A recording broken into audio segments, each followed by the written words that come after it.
Pascal.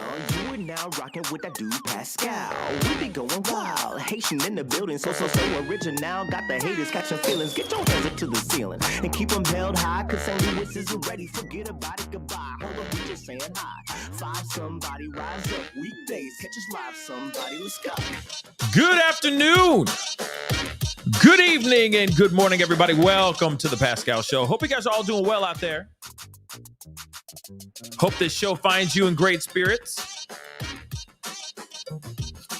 We got a lot to look into. There's some things that we have not gotten a chance to check out from yesterday. So we're going to be doing a little bit of a recap a little bit later on. But there are some crazy things that have been going on out here in these streets as of last night and onward. This has been pretty crazy.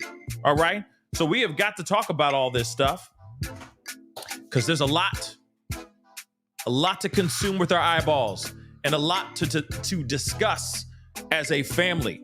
All right. So please do me a favor before we get going into everything. Please do me a favor. Hit that like button down below. Hold on one second. Let me see something here. Interesting. Thank you so much for that info, Catherine. That's some interesting information. I know that there's audio and all that stuff that's been coming out and all that. I don't have it. Love to get my hands on it, but apparently it's very expensive and not cheap to get all that stuff. But love to get the audio. But we'll talk about that on another day. Okay. So hit that like button down below. Hit that reaction button if you're watching on other platforms. That'd be greatly appreciated. Please do not forget to hit that follow button if you're watching on other platforms like Facebook, X/Twitter, Instagram, and TikTok. Show some love over there. That'd be greatly appreciated by hitting that follow button over there. Crush that subscribe button here on my main channel. Go over to my secondary channel, The Pascal Show Clips. Crush that subscribe button over there as well. That'd be greatly appreciated. Okay, we got some clips coming out a little bit later on today from today's show going on over there, okay, that will be out there. So please be sure to hit that subscribe button, all right? Hit that join button down below, become a member, check out my Patreon, patreon.com/The Pascal Show. And of course, check out pascalmerch.com. We got some really, really great stuff, really great t-shirts, hoodies, etc. over there. So go check it out. I'm sure you'll find something that you'll enjoy over there. Okay, guys, we got to get into this, all right? Woo, we got quite the bit of a conversation going on because we got things that we got to talk about because there have been dozens arrested, okay, and upwards of like 70-something people, protesters that were arrested last night, okay, and we are already in day 3 of the DNC right now as we speak, but as of yesterday, people have been out here acting a doggone fool. So let's take a look at this article really, really quick, okay? So pro-Palestinian protesters clash with police near Chicago's Israeli consulate on second night of DNC, okay? Multiple pro-Palestinian demonstrators were arrested Tuesday after clashing with police during a protest that began outside the Israeli consulate and spilled out onto the surrounding streets on the second night of the DNC. Like I said, it's been a wild couple days. All right. Demonstrations started happening on Sunday, the very day before the DNC was supposed to commence. But at that time, it was peaceful. Like I said, at that time, it was peaceful. And then now, it ain't so peaceful no more, okay? People out here really wanted to get arrested. That's basically how I'm seeing it, okay? I'm going to keep it a buck, all right? To me, it sounds like they just really, really, really, really wanted a warm place to rest their head, okay, last night. That's how I see it, okay? Because let's be real. They could have gone out there, done their thing, said what they needed to say, make their voices heard, and gone home and had a nice hot cocoa and go to sleep. And then lather, rinse, repeat all over again the very next day. But no, they want to go out here, act a fool, and get their asses arrested. I'm just saying, let's keep it a buck. What good are you if you're arrested? Think about it for a second. If you want people to hear what you need to say, that you want them to hear what you got to say, they can't hear you when you're locked up in a jail cell. Just saying. Sorry, not sorry. Okay? So let's just be real. You're out here. The peaceful protest, in my personal opinion, is the way to go.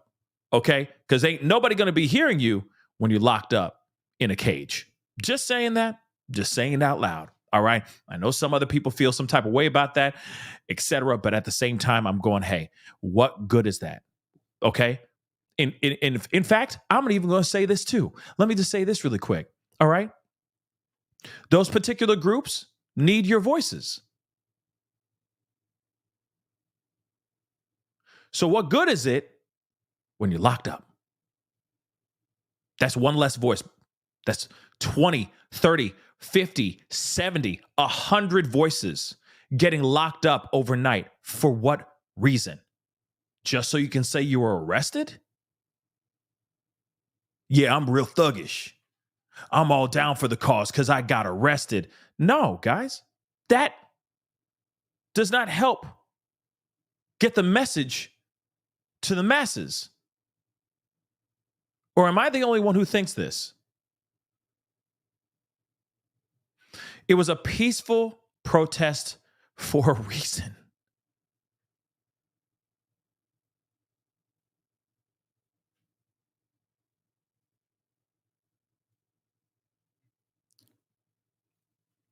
Let's continue on.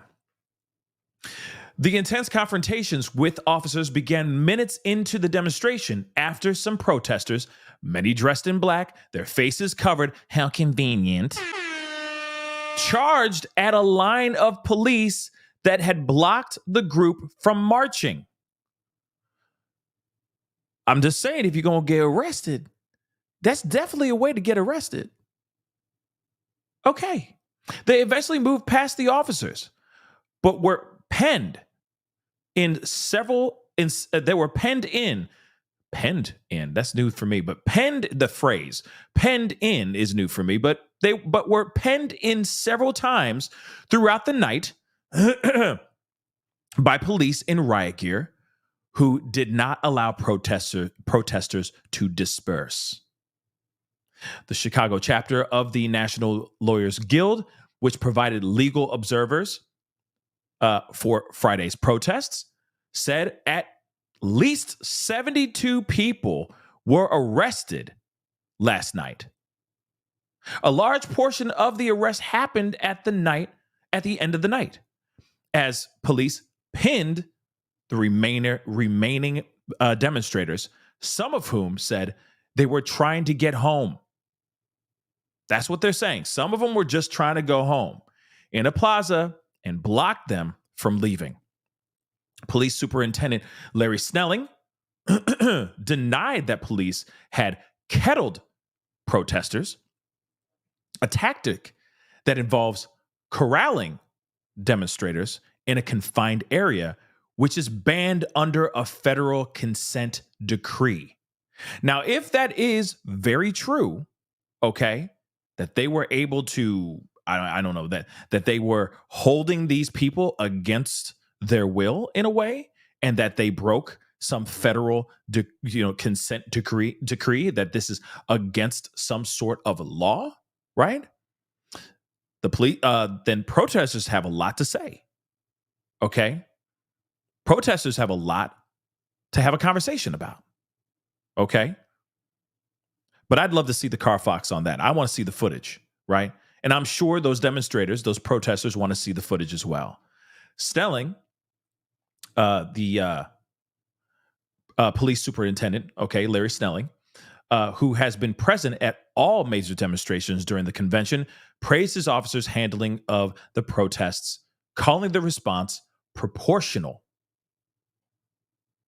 We have people who have showed up here to commit acts of violence, he told reporters late Tuesday.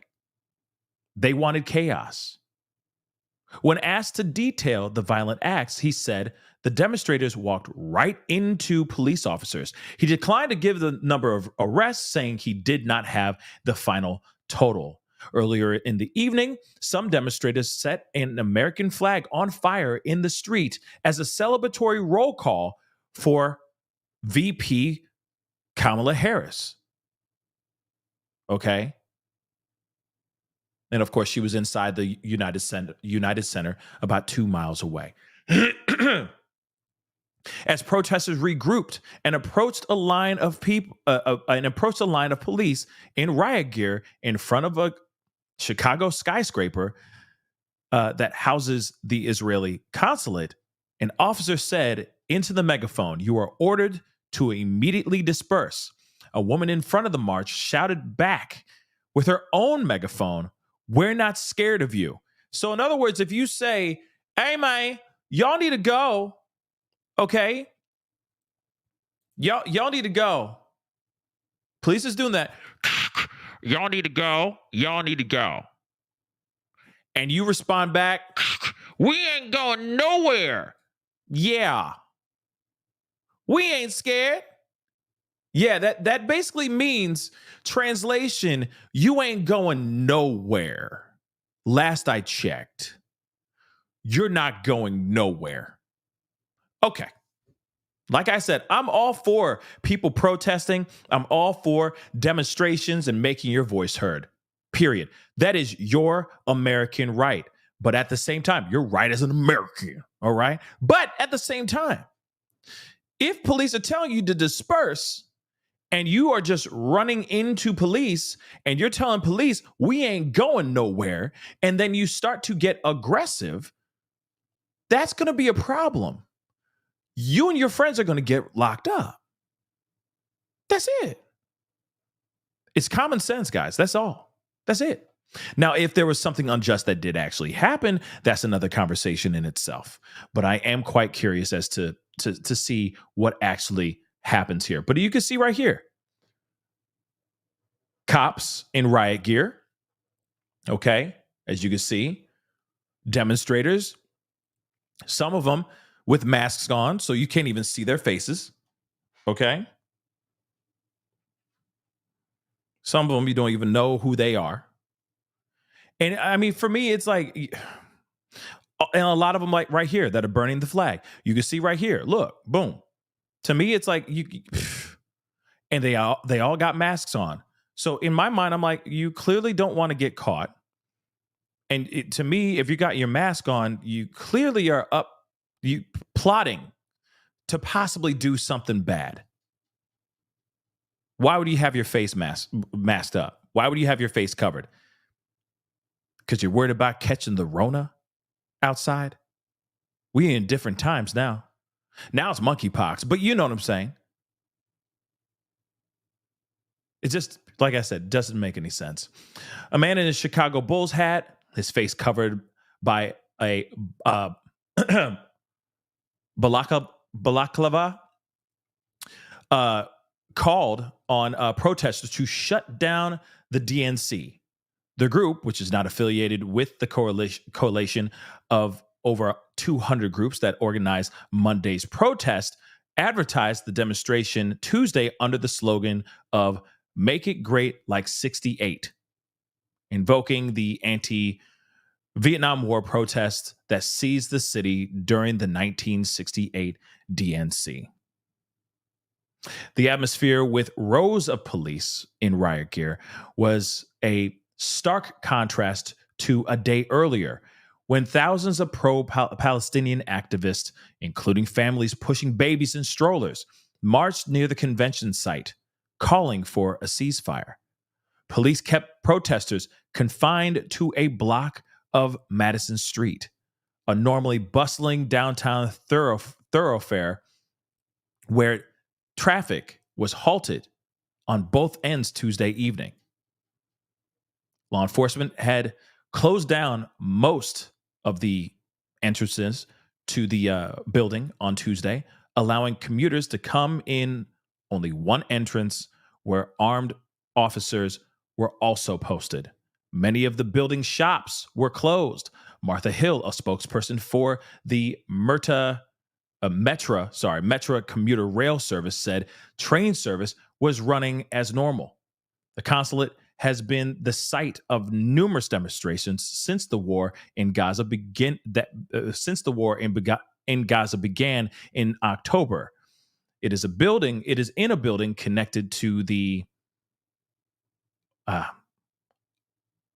Ogilvy Transportation Center, a major commuter rail station. So regardless of all that extra stuff, okay, looking at all this craziness, all right, you got people demonstrating out here in these streets. People are starting to get arrested. And it's like I said, kind of ridiculous in my personal opinion. Okay. Now I know some may agree with me, some may not agree with me, but at the same time, a lot of people are starting to get arrested, or a lot of people were getting arrested last night. There's going to be more arrests coming, I'm sure, throughout this night tonight.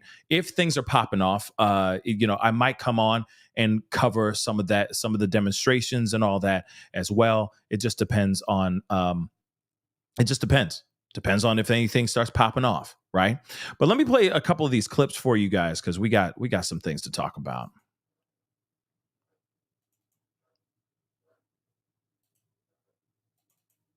There we go. Good afternoon. That press conference just wrapping up inside of the last few minutes. Superintendent Larry Snelling did most of the talking, weighing in on those protests last night that at times were very tense. It's time to get a handle on anyone who wants to wreak havoc on the city, people who are committing violent acts throughout the city. It is time to bring Chicago back to where we know it can be. Now, we were there last night. We watched as things escalated and became more heated during the evening. We now know from Snelling that between 55 and 60 people were arrested. Some of those people spent several hours overnight in custody, while supporters were there to cheer for them as they were released this morning. Now, they will likely face a number of different charges, including disorderly conduct and battery to a police officer. Snelling telling us today about half of the people arrested are not from Chicago. Are we that surprised that half the people that have shown up are not from Chicago? Are we that surprised? Like I said, as soon as people you never know, they may have shown up the last night or, yesterday, as late as yesterday, right?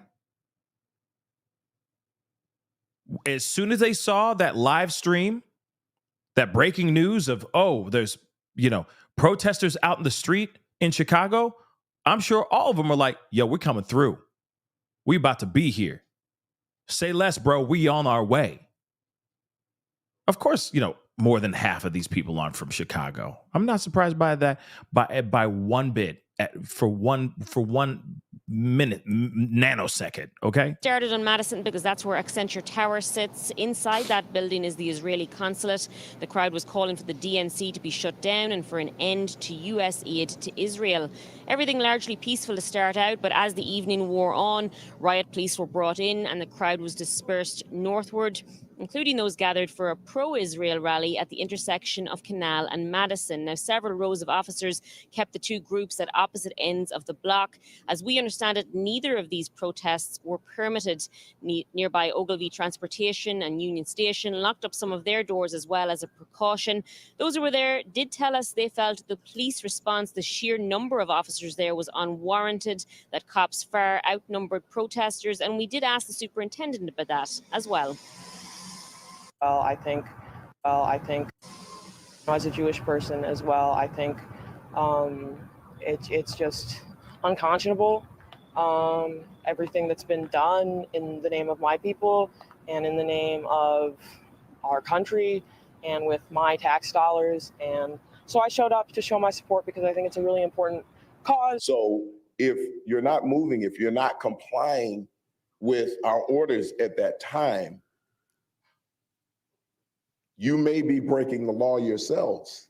So we need you to cooperate with us so that we can help you. We help each other in this way. Now, we also learned this morning that a couple of officers and a couple of protesters suffered some minor injuries during those clashes. The National Lawyers Guild releasing a statement about injuries over the last few days at protests, saying in part, assurances that the city would respect people's First Amendment rights during the convention rings hollow next to this brazenly aggressive approach to free expression. The Israeli consulate also sharing a statement last night saying that the violence that was seen last night is contradictory to the spirit of the DNC. Now, I think Stalin was actually talking in that soundbite about the journalists who were gathering at these protests. He asked them to cooperate with the officers on scene, as there were 3 journalists arrested last night as well. Ooh, 3 journalists got arrested as well. Damn. They were just in the way. You know what I mean? When it comes to the protesters who were arrested, some of those will be in court today. We'll keep you updated on that as the day progresses. Now, again, let me just say this too, okay? Clearly, people are going to be arrested, processed, and then just thrown back out. And I know that Tyler even just said in the chat that, you know, some of these agitators are not affiliated with any groups. And I mean, even I even said that in this article as well. They're basically saying that these are just people who are there just to you know, like I said, you know, they're just agitators. They're just there to stir the pot. For what reason, I don't know, right? To just cause anarchy, right? But again, if you're there for a cause and you're wanting your voice heard, you're not running around with a mask on, okay? You're not running around with scarves around your face. You're not. With shades on or you know, a medical mask on covering, you know, half of your face. You're not doing that. Not at all. Okay. But if you're, like I said, if you're donning all that, you're rocking all that head to toe, sometimes they're like wearing all black or something like that. Yeah, clearly you're not there to do good. Clearly. It's crazy, guys. Absolutely crazy. But we got more. The National Lawyers Guild Chicago says at least 72 people were arrested during that protest. They were then brought here to Area 3 headquarters, where police have slowly been releasing those arrested one by one this morning. An unpermitted protest turned into a clash with police last night outside the Israeli consulate. A crowd of about 200 protesters attempted to break through a police bike line. Hundreds of Chicago police officers in riot gear, face shields, and batons held the line and boxed the group in. Protesters again tried to engage with police, but were instead funneled through the loop downtown by bike blockades. There were cops lined up on either side, and they were pushing everyone like in opposite directions. So everyone was just getting squeezed together. There were press people, there were protesters. Everyone was getting like basically attacked by the police. Now, the thing is they say they are getting attacked, but then from, you know, I'm sure from the police, they're saying that, you know, I'm sure the police are saying that they were getting attacked. It's a he said, she said type of situation, indeed. But let's continue on. Police were shoving people over, just like charging into them with their riot gear. This protester was one of the 72 arrested overnight. She was released early this morning with an upcoming court date. That was the first time I'd ever been arrested, put behind bars. But at the end of the day, I think the cause is worth it. She says she and her fellow protesters are critical of the current administration's handling of the war in Gaza and want Democratic leaders over at the DNC to hear their concerns. I'm rolling that back. With an upcoming, just like charging into them with their riot gear. This protester was one of the 72 arrested overnight. She was released early this morning with an upcoming court date. That was the first time I'd ever been arrested, put behind bars.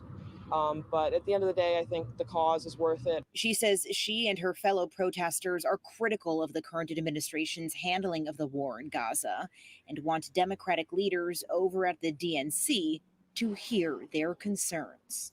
Like I said, how are you going to be able to get your voice fully heard if you're just getting arrested?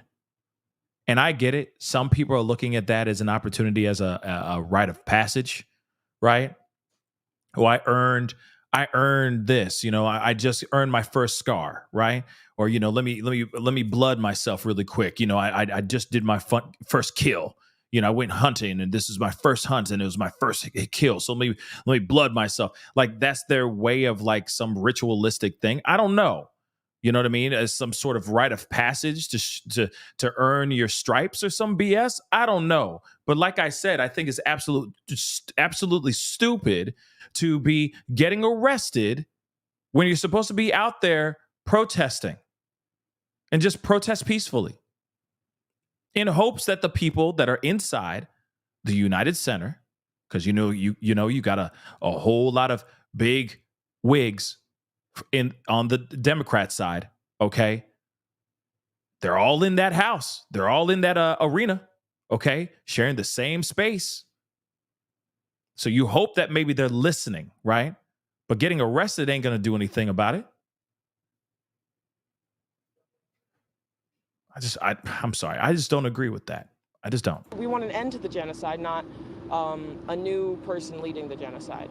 And several of the protesters have court appearances today. We'll have more details on those court hearings later on ABC. Okay. That's the other one, guys. We got more, but I'm just saying it's just crazy, We also do have the there's the press conference that we saw a little bit of it, okay? Police officers speaking out and just basically saying enough is enough. So we are going to look at that as well. But I mean, it's crazy. Like now I got a clip from Fox News, which is interesting as well. I want you guys to see this. So just take a look at this.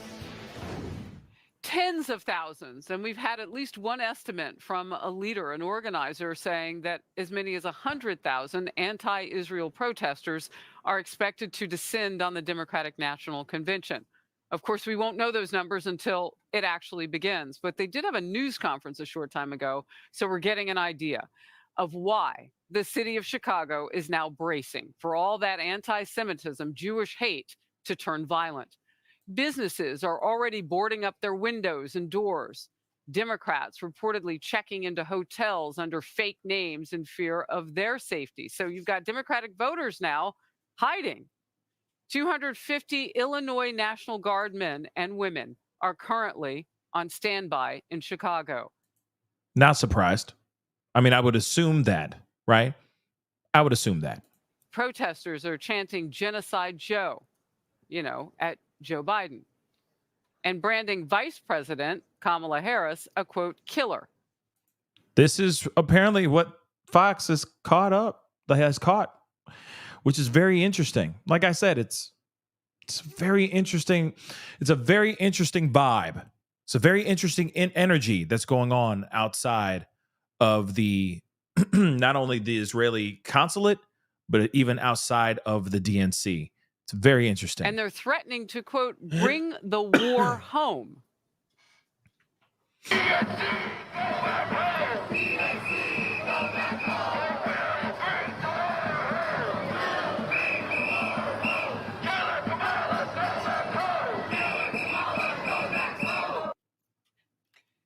This is outnumbered. I mean, I think it's very interesting. Obviously, we don't need to hear what they got, the commentary and all that. But I do find it very interesting that they are saying that like these protests are going on and that's what's being said, allegedly what's being said out in these streets. I think it's very interesting, right? It is very, very interesting nonetheless, right? But like I said, there's a lot of chaos going on out here in these streets. And of course, I'm hoping that it gets things start to get figured out here very, very soon. I do want to play a little bit of this press conference that they had with Chicago PD talking about all these arrests. I mean, from one report, 72 people were actually arrested last night. Obviously, there was a lot of chaos, a lot of things that were going on. People literally getting together, burning the doggone flag. Let me show you what I'm talking about. I mean, they were burning the flag. Real talk. Okay. But like I said, I don't think that these are the types of people that are there to protest, and get their voices heard for to free Palestine. Okay. I don't think that these are those people. I think these people are here to cause anarchy, to cause problems. This is a completely different group of people. They just want to cause problems to cause problems. Okay, they're not there for the LGBTQ plus AI community. They're not there for they're not there for reproductive rights. They're definitely not there for pro-Palestine protests. They're there for something completely different. Okay, they have their own agenda. Okay, own agenda. That's what I think. But I digress. Let me show you guys the little press conference here. I'm only going to show a little bit of it because it's like 30 minutes long. We don't need to see the whole doggone thing. But police are sitting here saying enough is enough. You also got to remember, too, and I will say this, too, shout out to the PD, Chicago PD, because you got to remember, they've been working nonstop, okay? One, getting prepped for this whole DNC because they knew some ish was about to go down, okay? But then also on top of that, they've been basically on high alert since Sunday, since the first demonstration happened. And now we're going way deep into the nights where there's more protesting, more chaos, all this stuff. Arrests are happening now. I mean, I'm sure at the time, the very last day, tomorrow's the last day, okay? It's the final day of the DNC, okay? I'm sure all of them are going to be like, I need some time off, man, okay? I need some time off. That's what I feel police officers are going to be saying. I need to vacay. I'm tired. It's been a long week. Okay. So, real talk. I give credit where credit is due. So far, the worst thing that I've seen is the burning of the flag. The worst thing I've seen is people getting arrested. Other than that, it hasn't really been that crazy. And we've seen crazy, guys. We've seen it with our own two eyes. All right. But let me share with you guys this press conference. Like I said, it's going to be brief. Okay. But I want you guys to hear a little bit of this. As you all know, today's the third day of the DNC. I'm going to do a quick round of introductions before we get started. Today we are joined by Larry Snelling, Chicago Police Superintendent, Nance Holt, Commissioner of the Chicago Fire Department, Mary Sheridan, First Deputy of the Chicago Fire Department, John Roberson, Chief Operating Officer for the City of Chicago, Gary Gatewood, Deputy Mayor of Community Safety, Derek Meyer, Deputy Special Agent in charge of the United States Secret Service, Dan Casey, Management Deputy Director of Public Safety Technology. And with that, I will pass it over to the superintendent. Sir. Here we go.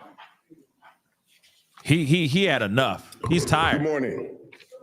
First of all, thank you to Executive Director Toronto, especially for all of the hard work that came from OEMC, which I can't say enough about the work and the communication, especially with the dispatchers. Just what a phenomenal job they did getting the information out to our officers and communicating on the ground. It was extremely important. Last night, I'm sure all of you witnessed, and a lot of you were more than likely out there. I see some familiar faces right now.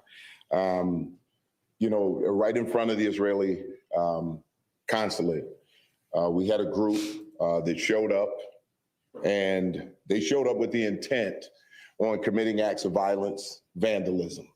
That was their intent. As the Chicago Police Department, we did everything that we could to de-escalate that situation. But there's only so much de-escalation that you can attempt before it becomes excessive repetition. And in excessive repetition, you continue to say things to people until they stop believing that you're going to do anything about it.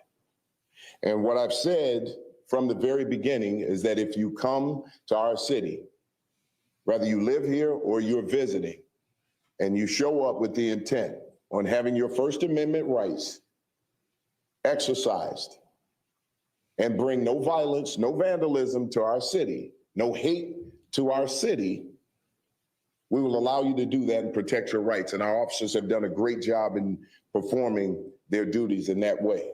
However, last night was a danger to our city, and a danger to our citizens in this city, our residents, property, and CPD had to protect that. So CPD stepped up.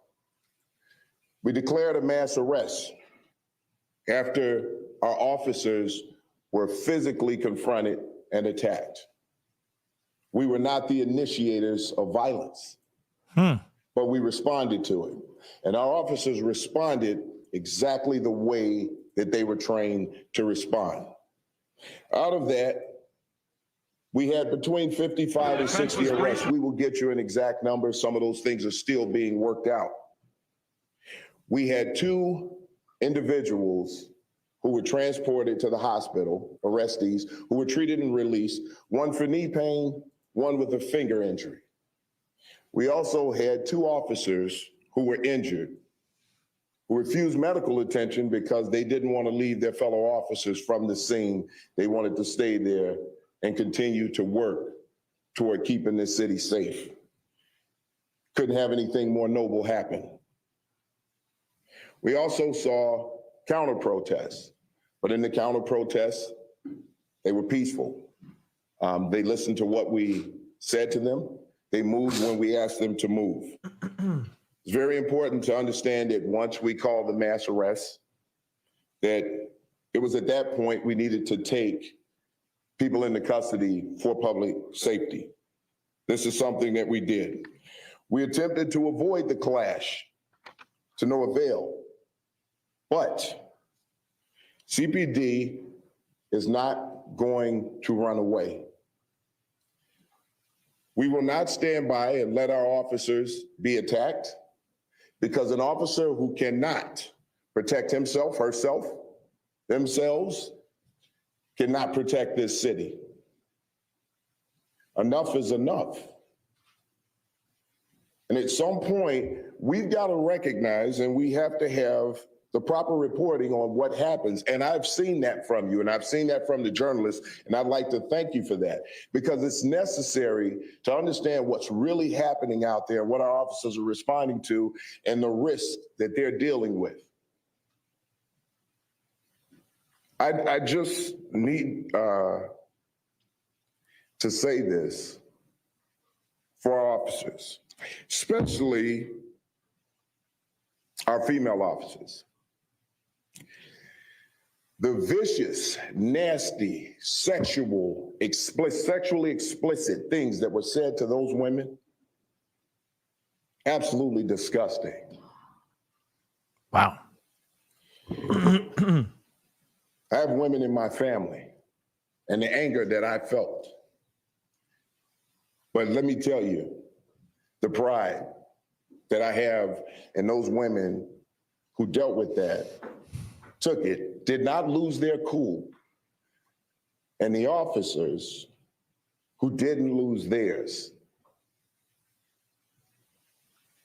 Understand, these are human beings. Somebody's mother, someone's daughter, sister, aunt, niece, being spoken to in that way. But they stood their ground and they did what they had to do. They didn't overreact. Our male officers who were standing there didn't take the bait. They continued to fight through in the way that they were trained to respond. And in an incident like that, where that number of people showed up to fight with the police, and we were able to take nearly 60 people into custody, minimal injuries, tells you that what's happening with the Chicago Police Department is transformative. The leadership and the leadership team that you see right here, this is a transformation of what you're seeing. Please report that. There was enough of you out there. We will not allow people to come to this city, disrespect it, and destroy it. We expect the rest of the week to be better. That's what we're hoping for. We're hoping that people see that the Chicago Police Department is prepared, ready, willing, and able to defend this city. Sure, they'll be able to defend this city as they have been for the past, 3 days now. They're marching into the fourth night of all this. And trust me, we're going to keep an eye on this because I'm sure there are protests happening right now as we speak. I'm sure, and I'm sure it's going to go well into the night as well. So I will keep an eye on that for sure. But it getting better for the rest of the week? Well, I don't think so. I really don't think so. In fact, I think it might escalate even more. Let's remember. First day, Sunday night, when we first reported this and first was covering this, okay? I mean, a lot of other people are covering this too, but I'm just saying, when we first on this channel first started covering it, it was peaceful. Then the next day, it kind of revved up just a tiny bit, nothing super bad, okay? Then last night, people are getting arrested. Yesterday, it was Monday night, Monday evening, going into the night, they were breaking through barriers, okay? The perimeter of where the DNC was actually taking place, right? Some people got arrested.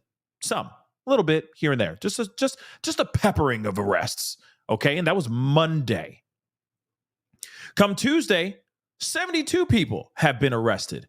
People are showing up, burning flags, doing all kinds of crazy stuff. Apparently, hurling unbelievably rude comments to female officers. Okay? And then some. All right? That's just last night. So what's tonight going to be about? I don't know. I mean, of course, I understand this superintendent here, Snelling. Okay, I'm sure he is trying as best as he can to try to be as positive as positive can be. But at the same time, in reality, I don't think so. I just don't see it. I hope I'm wrong. But I even said before, I want to see peace. I want to see peaceful protests. Let your voices be heard. Sing out. Let your voice be heard. But do it peacefully. That's all I ask. And I think that's what the superintendent here is asking as well. Do it peacefully. You stay in your lane, we will definitely stay in ours, and we will never cross our lanes. You cross our lane, you get arrested. If we are compelled to go over and cross our lane, you getting arrested. So make up your minds. But of course, you could keep looking forward and in hopes that it's going to be positive as hell, that the result of this all will just be a positive result. But I'm telling you right now, I don't know. You got people out here acting a damn fool, okay? And there are people out here that just want anarchy for anarchy's sake. Let's keep it real. People want to see a city burn to the ground. People want to see craziness out here in these streets. They'll sit back with a smile on their face, smoking a cigarette, saying, yep, I helped that make that happen. So I'm hoping that he's right. And everything is cool and copacetic tonight. And on Thursday night. You got to remember, Thursday night is the last night. Kamala Harris will be speaking. Tim Walz. We're going to be hearing from a lot of people on the final night, tomorrow night, right? But outside of that, I feel like we're just slowly revving up to something big on Thursday. I'm just saying, okay? I just feel like Thursday is going to be a very long night. It's the last night. So we'll see what happens here, right? It's nice to stay positive and be like, I hope everything stays, it maintains, calm. But I don't know about all that. I really, really, really don't. Now, here's a couple things, okay? Now, we got to talk about a few things. Just a recap of what happened last night, okay? Because I know Tyler even said, hey, you cover the speeches. I'm covering the speeches, dagnabbit. I mean, I just wasn't able to cover the speeches last night live, okay? But there were some things that happened, just a few things that happened last night that I think were interesting. Now, First off, I want to point out this. Unfortunately, I got to mute this because I cannot play anything about the like. Apparently, last night was lit in more ways than one. Other than 72 plus people getting arrested in the chaos in the streets, man, Little John was in the house, man. I'm not kidding. This was a roll call. This was their roll call. This is the roll call when they all go through every single state and then they go like, we elect, we firmly, elect such and such for the president of the United States. You know what I mean? Like the RNC did it too. Okay. Real talk. They did it too. But hold on. I gotta play a little bit of the beginning here. Hopefully it doesn't catch the music. But here, just hear 2 seconds of it. Okay, hold on. I'm trying to get to the part where they get to this guy. Okay, here it is. Now this is crazy. Now, first off, the music itself. I mean, I feel like I'm about to start crip walking and everything. Okay, hold on. This is like the blackest moment of this whole entire event. And I'm telling you right now.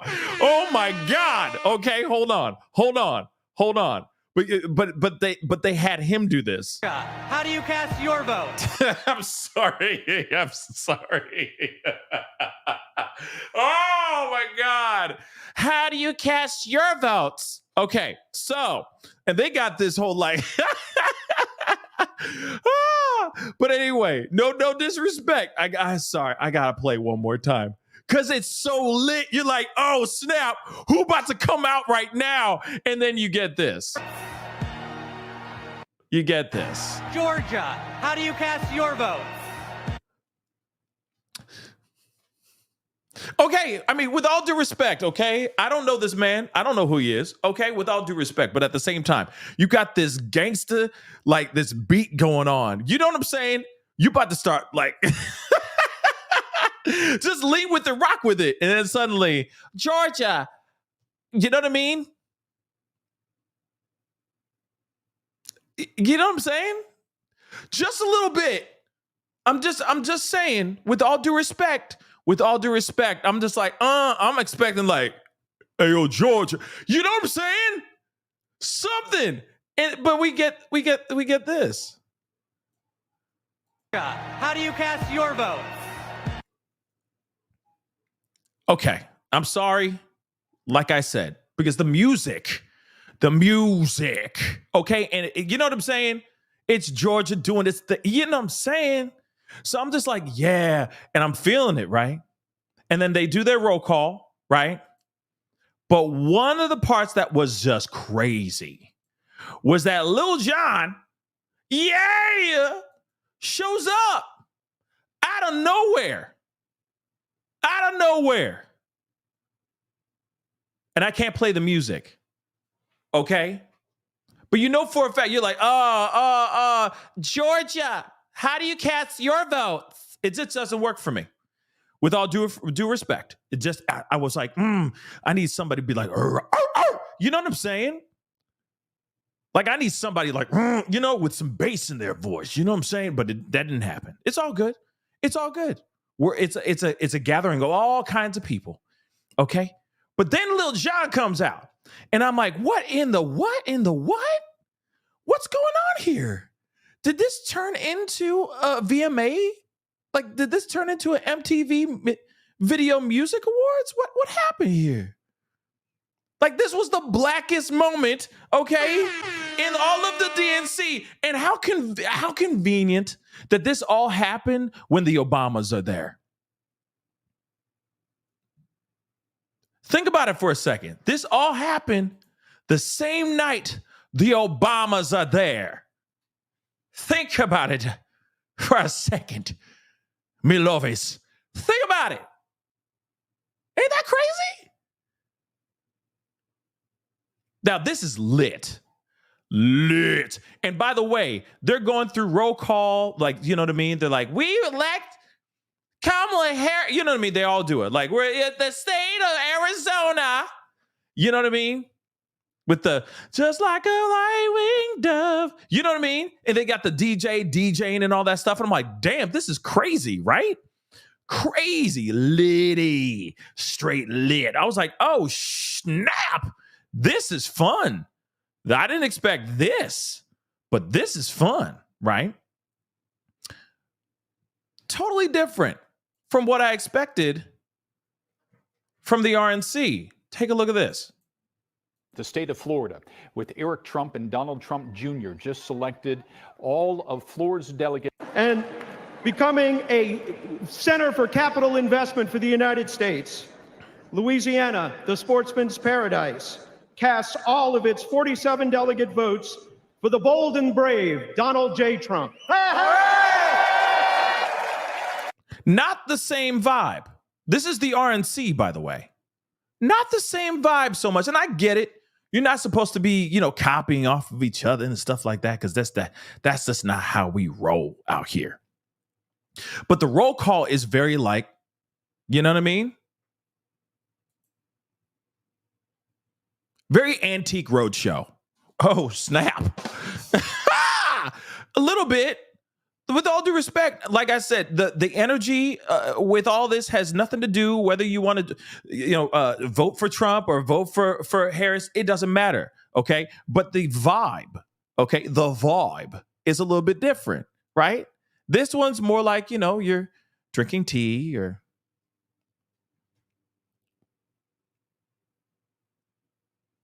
drinking carbonated water, and then you got the other one that's just straight lit. This is like, where the cognac at? Like, where is the drinks at? Let's go. It was a party for like 5 seconds. You know what I'm saying? Which was dope, I think. Okay. But I'm just saying, completely different vibe. Okay.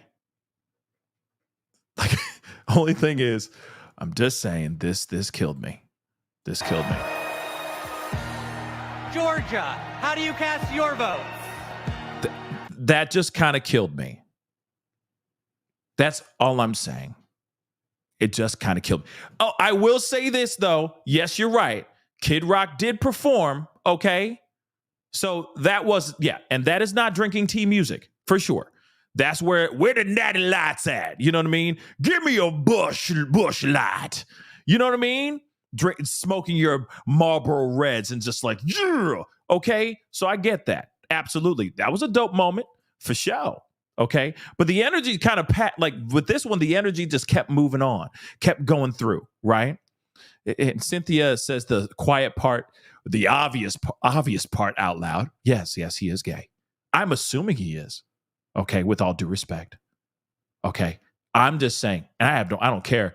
Love who you love, whatever. Okay, if love who you love. I'm talking about the energy.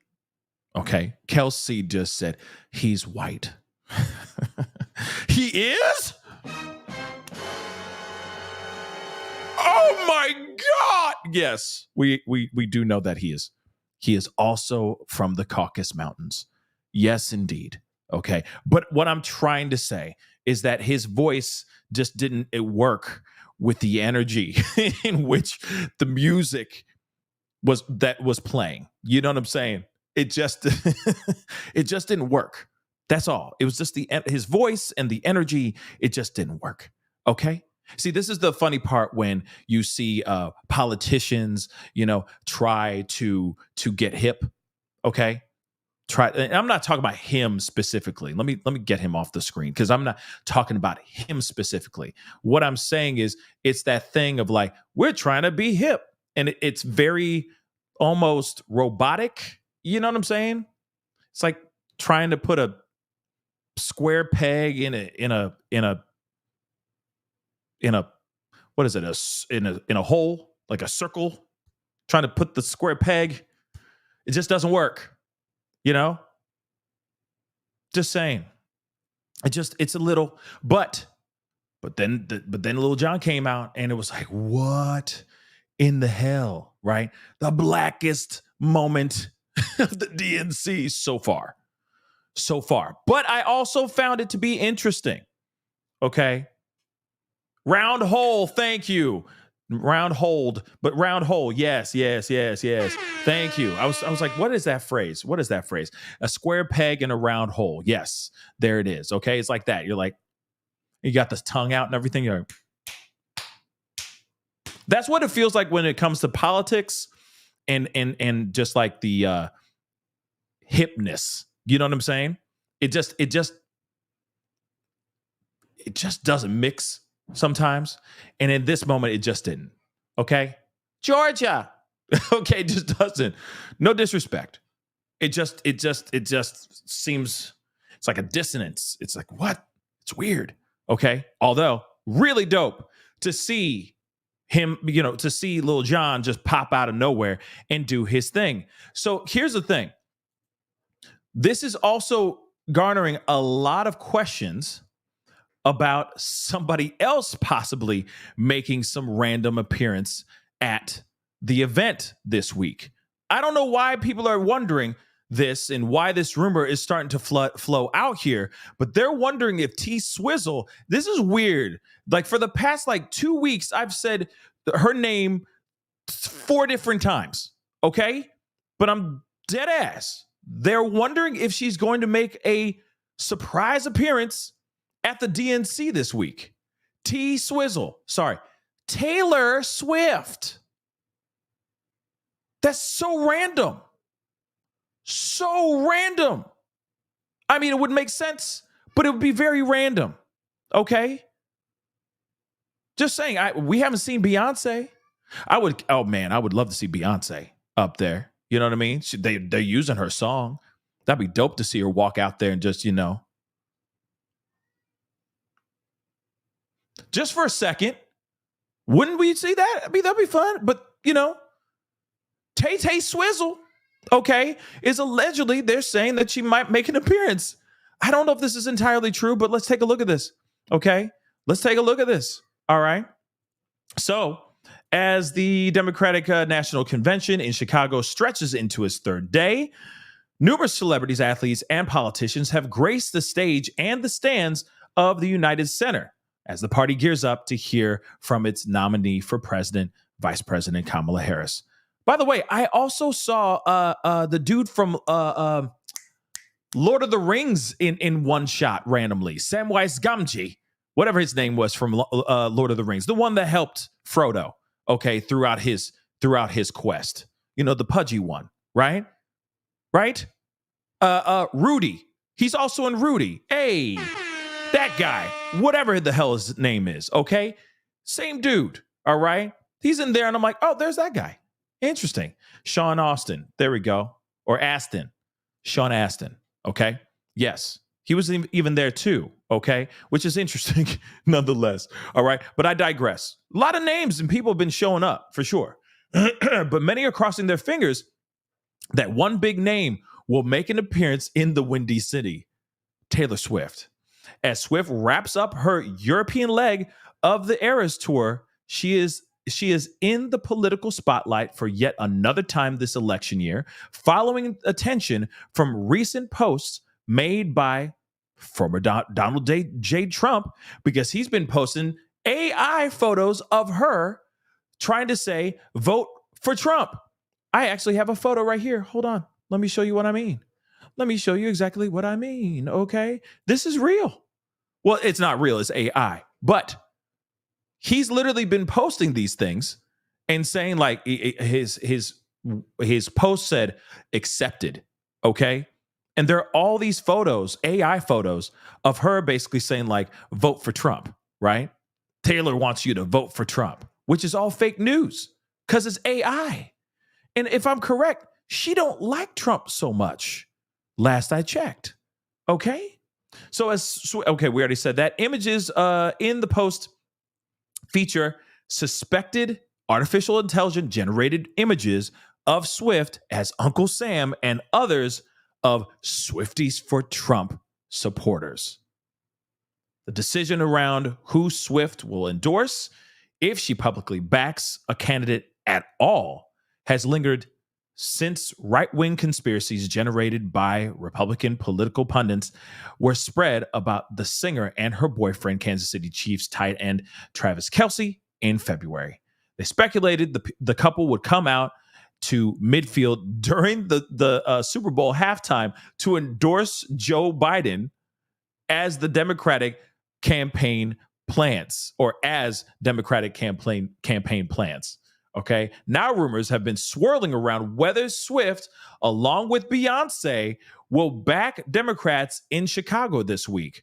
While Beyonce gave Harris' campaign the go-ahead to use her song Freedom, there has been no indication that Swift will make an appearance at the DNC, despite her past criticism of Trump and the endorsement of Biden in 2020. But like I said, I don't think that Taylor's going to be T-Swizzle, going to just show up and be all out here, okay? Doesn't matter if she has Swifties for Trump stuff coming out, and these girls are Swiftie, Taylor Swift fans, and they want to support and vote for Trump. I mean, then by all means, go and vote for, you know what I mean? Do your thing. Who cares? I know that she politically has spoken out saying that, hey, I'm voting for Biden in 2020, but that doesn't mean that every single person that listens to Taylor Swift's music is blue. There's all kinds of people that listen to her stuff and love her stuff, and they come from all different demographics, for sure. So for her to show up to this DNC would be shocking, would be surprising, but I don't think it's ever going to happen. I don't think she's that type of person. Just saying. I would love to hear your thoughts, though. Comment down below. Let me know your thoughts. You think that she is going to show up to the DNC to do a middle finger to Trump or something? I don't know. I just don't see it. But I'd be surprised. I didn't know Lil Jon was going to show up. Yeah. I didn't expect him to show up. You know what I mean? But he has time. With all due respect, he's got time. He doesn't have any. He's not doing big shows and big ass tours, and he doesn't have music on the radio right now. You know what I'm saying? He got time on his hands. With all due respect, he's got time. T-Swizzle out here doing European tours and stuff like that. She's going to be like, let's fly into Chicago and just show up. I just don't see it. But definitely let me know your thoughts, okay? Comment down below, comment in the chat. Let me know what your thoughts are. I really just don't see it. But here's the other thing that I did see that I did like, and I was very, very excited about, okay? I told you that I was going to play and that we were going to watch the Obamas. I know some of you guys feel this. Okay. But they are two speeches that I was really looking forward to seeing. Okay. Love them or hate them, they're really great speakers in my personal opinion.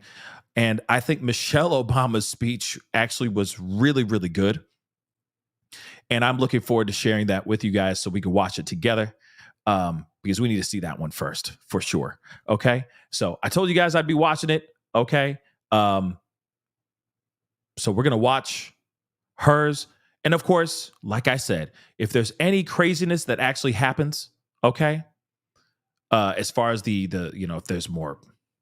there's more protests, if the protests are getting crazier out here in these streets, don't worry, we will be watching it, or, I will be reporting it and letting you guys know all about it. But first, let's check out Michelle Obama's I keep on saying interview. Michelle Obama's speech. Let's take a look. Oh boy. I gotta skip forward. Sorry, they have a tendency to take that and those bots out here, they find that music.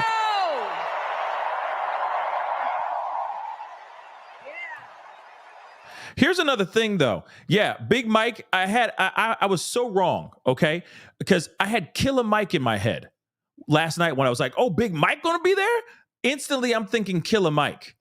So so I looked this up.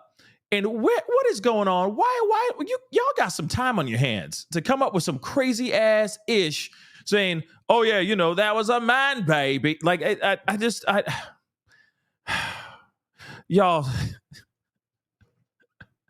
got some time on your hands, man. Y'all got too much time on your hands. All right. Okay. That is crazy. Let us continue. All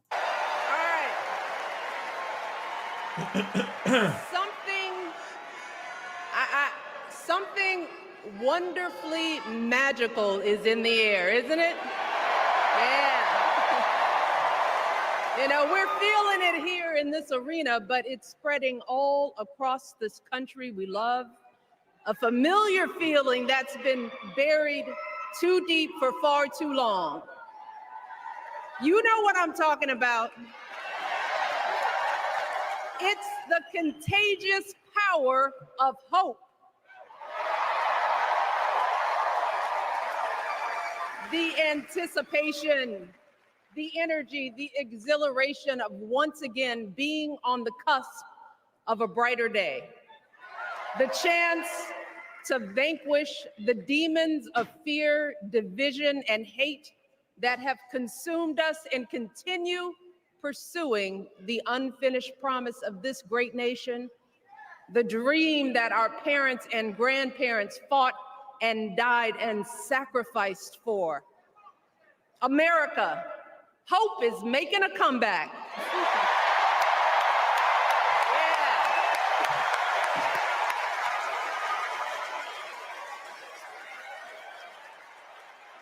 But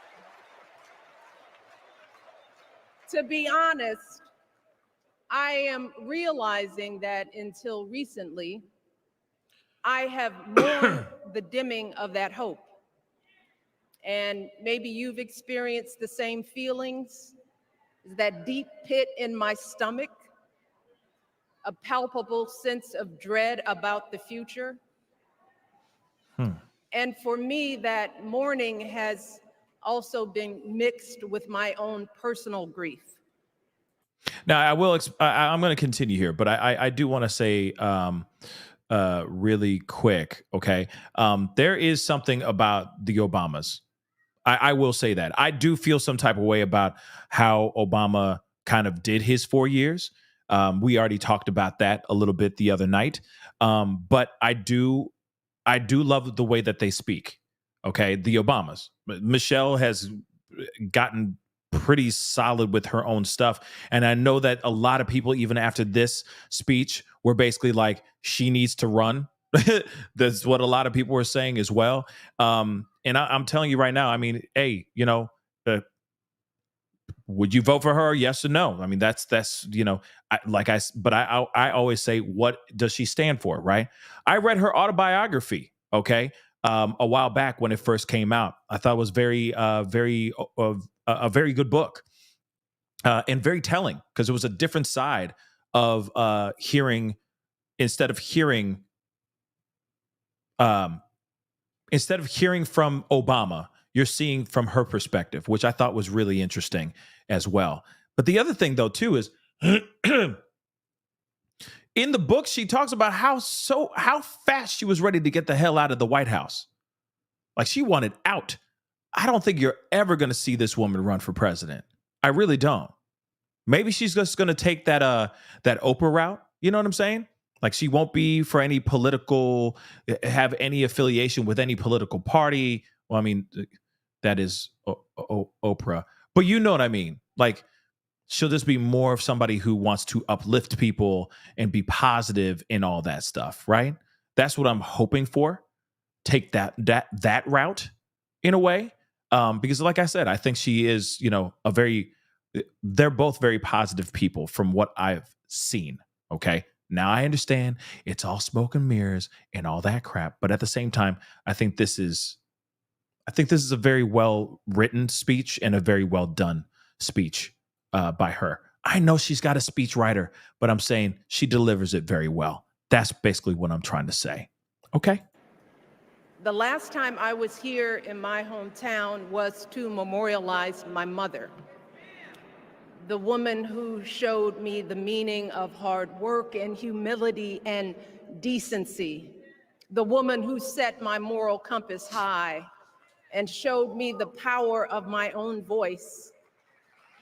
Folks, I don't think she's going to be able to hear your snapping, but I appreciate the energy. Just saying that as a joke. It's just a joke. I still feel her loss so profoundly.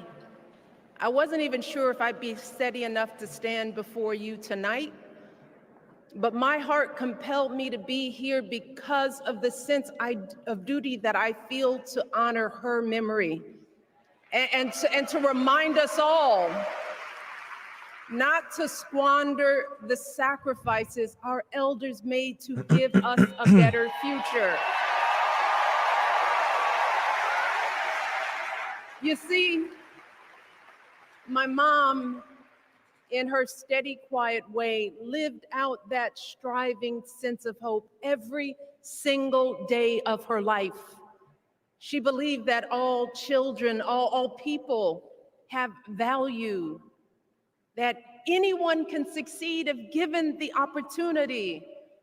She and my father didn't aspire to be wealthy. In fact, they were suspicious of folks who took more than they needed. They understood that it wasn't enough for their kids to thrive if everyone else around us was drowning. So my mother volunteered at the local school. She always looked out for the other kids on the block. She was glad to do the thankless, unglamorous work that for generations has strengthened the fabric of this nation. The belief that if you do unto others, if you love thy neighbor, if you work and scrape and sacrifice, it will pay off. If not for you, then maybe for your children or your grandchildren.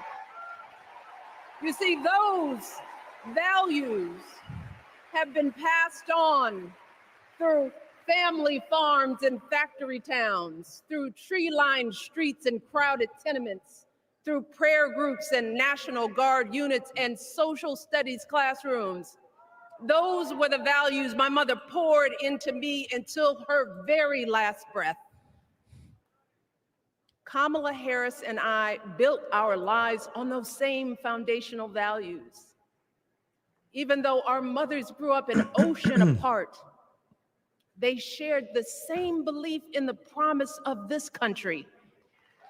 That's why her mother moved here from India at 19.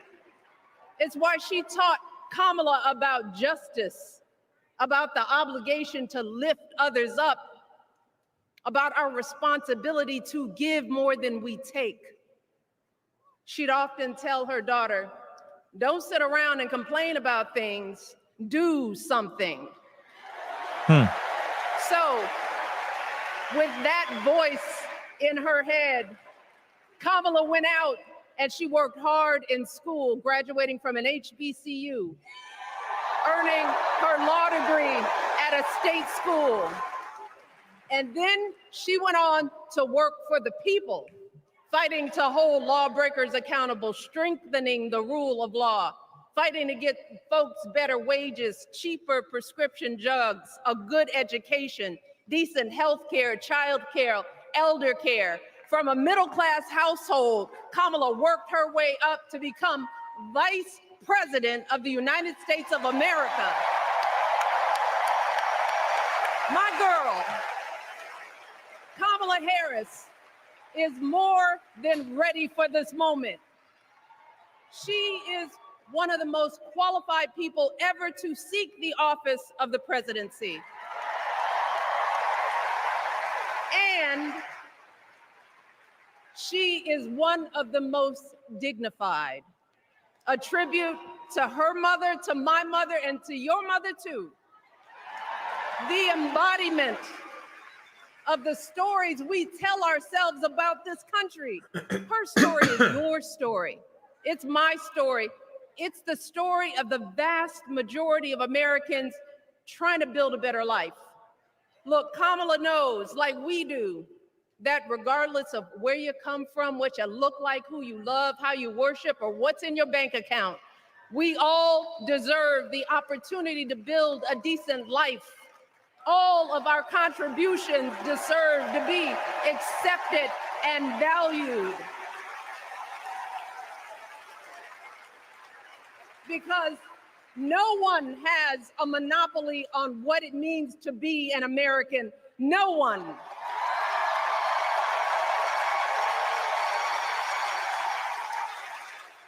Kamala has shown her allegiance to this nation, not by spewing anger and bitterness, but by living a life of service and always pushing the doors of opportunity open to others. She understands that most of us will never be afforded the grace of failing forward. We will never benefit from the affirmative action of generational wealth.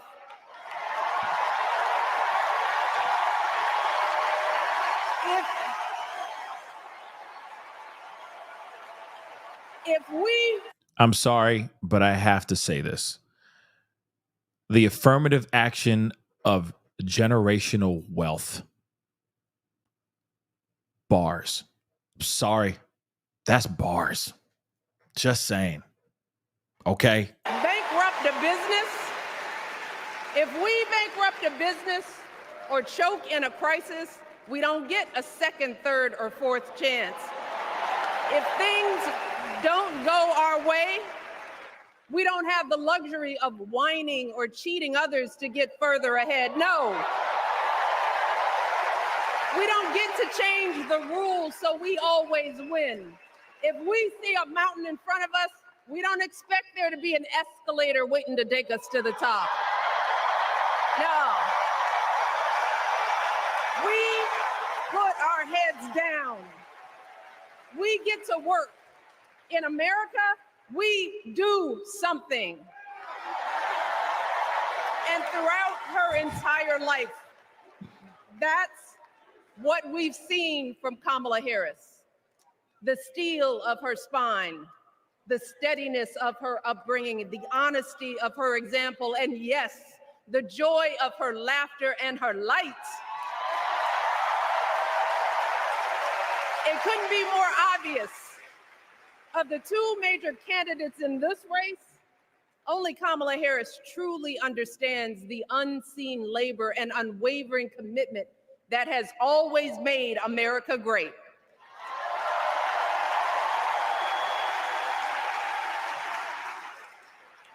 Now, unfortunately, we know what comes next. We know folks are going to do everything they can to distort her truth.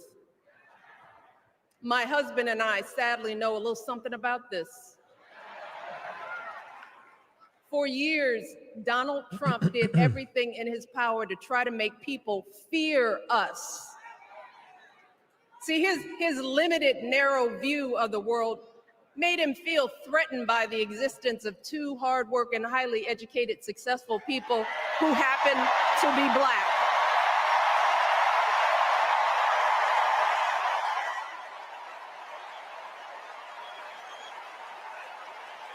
Wait.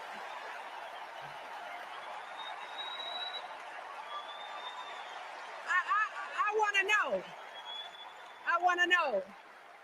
Who's going to tell him that the job he's currently seeking might just be one of those Black jobs?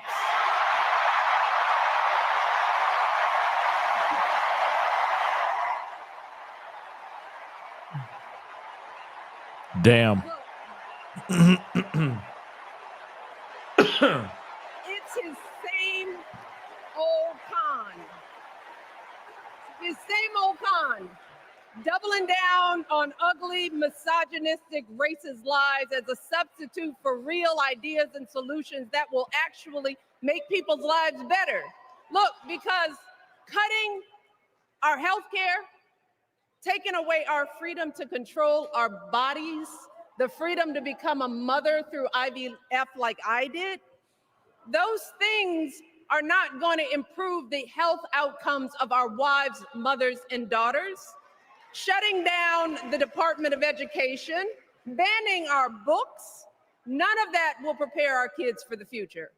Demonizing our children for being who they are and loving who they love. Look, that doesn't make anybody's life better.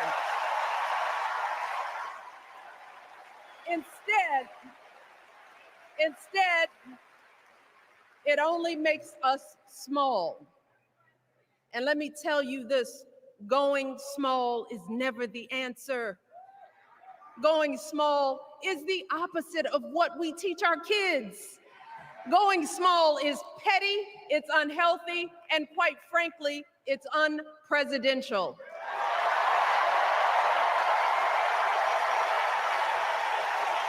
So, why would any of us accept this from anyone seeking our highest office? Why would we normalize that type of backward leadership? Doing so only demeans and cheapens our politics. It only serves to further discourage good, big-hearted people from wanting to get involved at all. America, our parents taught us better than that, and we deserve so much better than that. That's why we must do everything in our power to elect 2 of those good, big-hearted people. There is no other choice than Kamala Harris and Tim Walz. No other choice. I mean, there is no other choice.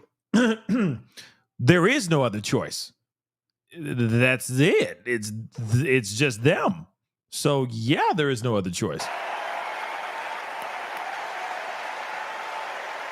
But as we embrace this renewed sense of hope, let us not forget the despair we have felt. Let us not forget what we are up against. Yes, Kamala and Tim are doing great now. We're loving it. They're packing arenas across the country. Folks are energized. We are feeling good. But remember, there are still so many people who are desperate for a different outcome. That's true. There's a lot of people that are desperate for a different outcome for sure. Hold on really quick. No, that's not what I was trying to get. This right here, 720 just made a good point. And I'd like to hear your thoughts on this too. She's a good speaker, but I feel this is a party vote, not a ticket vote. What are your thoughts on that? Do you agree? Because it does feel, I mean, she is promoting Kamala quite a bit. She is. I mean, shoot, there's 5 more minutes in this mug, okay? In this whole video, in this speech, right? But I am kind of curious, the way she's speaking, yes, it is kind of, it is given that kind of like, it's very a broad stroke type of speech, right? She did tap in onto Kamala, who she is and what she came from and all that stuff, right? But I do think that that's very interesting, right? I think that's a very interesting point there. The little bit more of a broad speech rather than here we are to talk about Kamala and how I'm endorsing the hell out of Kamala. Let me tell you a little bit about Kamala. Kamala's like this and she's like that, and she fights for this and she wants this and she wants that. You see what I'm saying? So, but I can see what you're saying, but she did speak on it. And I think she does speak more on Kamala. I could be wrong, right? But, like Hector just said, a little bit more like, I wouldn't say misinformation. I mean, because you could say the same thing about, the speeches that we're hearing from the RNC as well, then they're both doing it. You know what I mean? Both red and blue are just putting out BS, right? But, like I said, it's a very interesting observation. Let's hear the rest and we'll come up with our own conclusion here in a second. But comment in the family chat. Let me know. Who are ready to question and criticize every move Kamala makes, who are eager to spread those lies, who don't want to vote for a woman, who will continue to prioritize building their wealth over ensuring that everyone has enough. So no matter how good we feel tonight or tomorrow or the next day, this is going to be an uphill battle. So folks, we cannot be our own worst enemies. No. See, because the minute something goes wrong, the minute a lie takes hold, folks, we cannot start wringing our hands. We cannot get a Goldilocks complex about whether everything is just right. And we cannot indulge our anxieties about whether this country will elect someone like Kamala instead of doing everything we can to get someone like Kamala elected.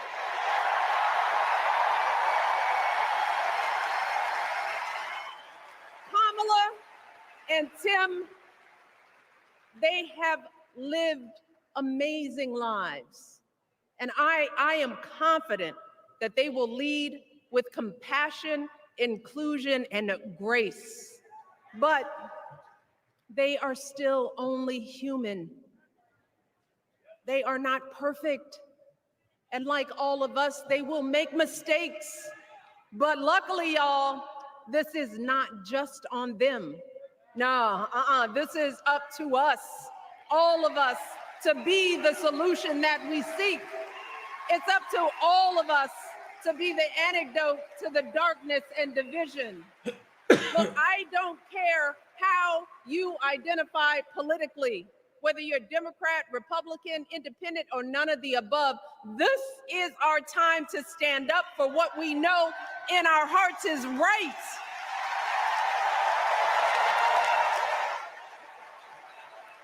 To stand up, not just for our basic freedoms, but for decency and humanity, for basic respect, dignity, and empathy, for the values at the very foundation of this democracy. It's up to us to remember what Kamala's mother told her. Don't just sit around and complain, do something. So if they lie about her, and they will, we've got to do something. If we see a bad poll, and we will, we got to put down that phone and do something. If we start feeling tired, if we start feeling that dread creeping back in, we got to pick ourselves up, throw water on our face, and what? We only have 2.5 months, y'all, to get this done. Only 11 weeks to make sure every single person we know is registered and has a voting plan. So we cannot afford for anyone America to sit on their hands and wait to be called. Don't complain if no one from the campaign has specifically reached out to you to ask you for your support. There is simply no time for that kind of foolishness. You know what you need to do. So, consider this to be your official ask. Michelle Obama is asking you, no, I'm telling y'all to do something.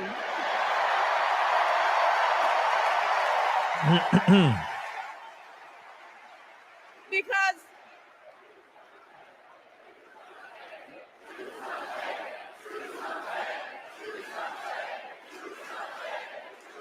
you all,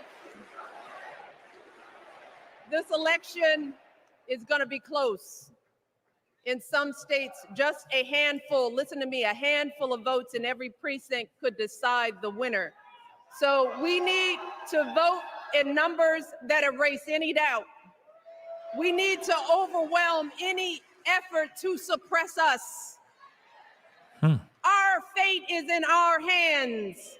In 77 days, we have the power to turn our country away from the fear, division, and smallness of the past.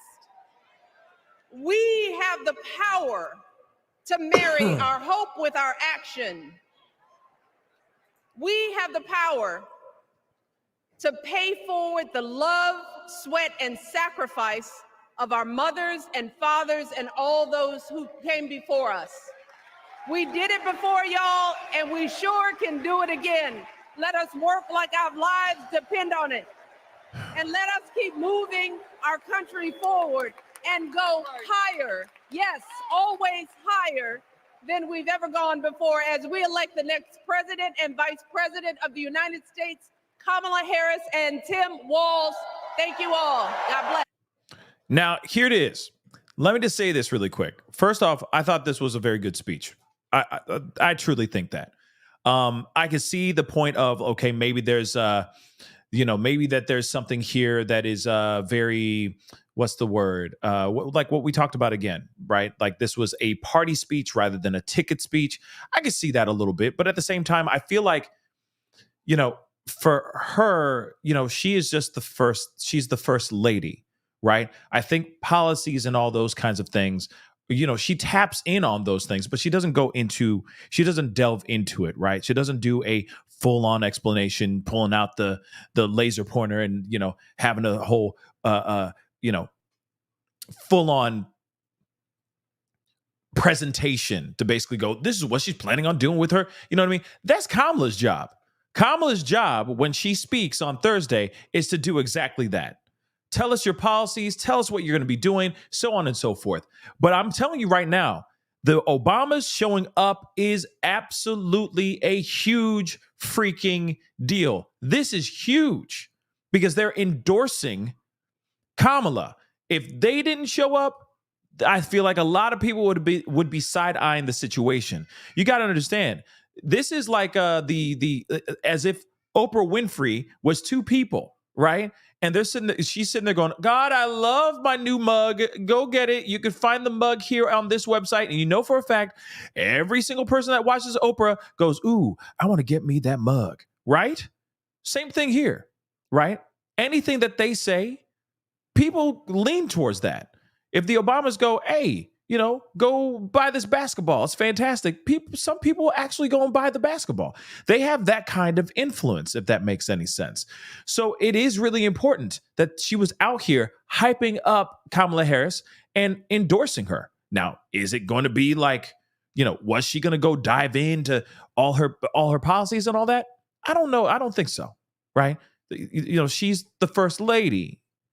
So like I said, it's a different speech, I think, in comparison to Obama, which we are going to look at right now, okay?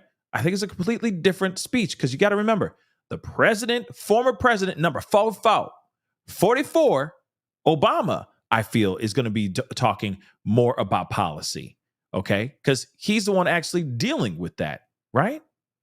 He's the one who actually is the person who is elected talking about policies and what he wanted to do with the country and all that stuff, right? So hopefully in his speech, it'll be a little bit different. Let's take a look. Ah, crap. Chicago! I hate that. Dang it. Okay. But I got flagged because of Hillary. I got flagged because of Hillary. Okay.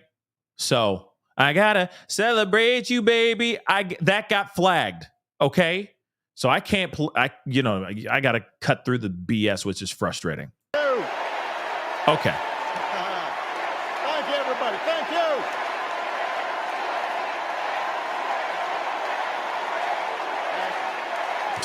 you.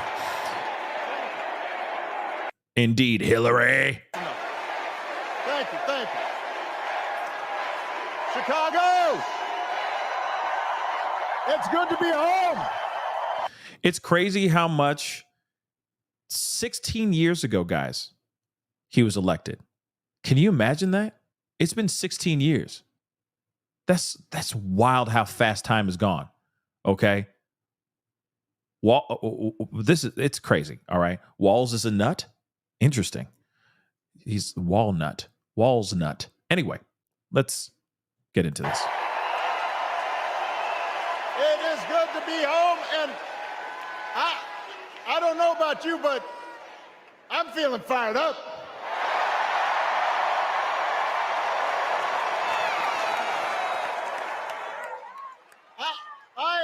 am feeling ready to go.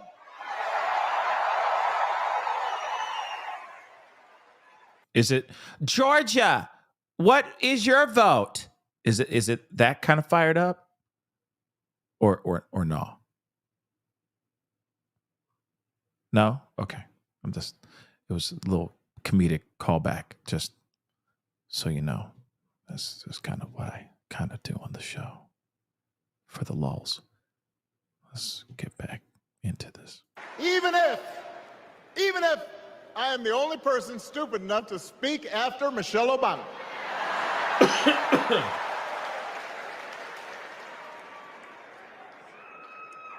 I am feeling hopeful because this convention has always been pretty good to kids with funny names who believe in a country where anything is possible. Because we have a chance to elect someone who has spent her entire life trying to give people the same chances America gave her. Someone who sees you and hears you and will get up every single day and fight for you. The next president of the United States of America, Kamala Harris. By the way, where is she? Because they keep cutting to the crowd. Is she not there? Because I figured she'd be sitting in the corner, you know what I mean, having a little snack, hanging out with her husband, you know, and her kids, or, you know, her stepkids, right? Like I figured she'd be over there, and they just cut to her all the time, just smiling, just cheesing for the camera. But they haven't really shown her. Even when Michelle was up, they didn't show her at all. Not one lick of her face.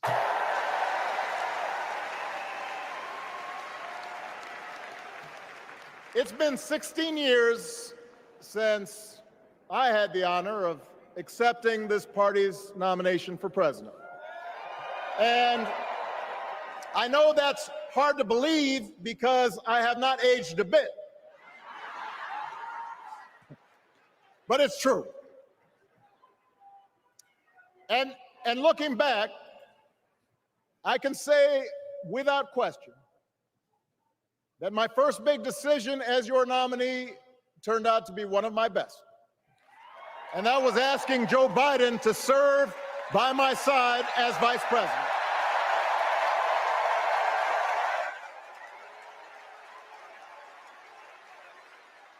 Now,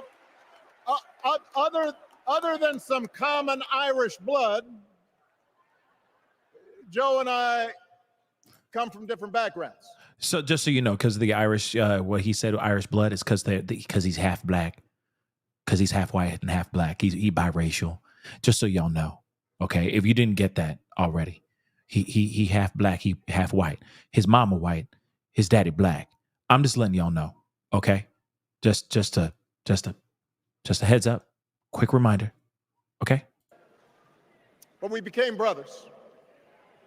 And as we worked together for 8, sometimes pretty tough years, what I came to admire most about Joe wasn't just his smarts, his experience. It was his empathy and his decency and his hard-earned resilience, his unshakable belief that everyone in this country deserves a fair shot.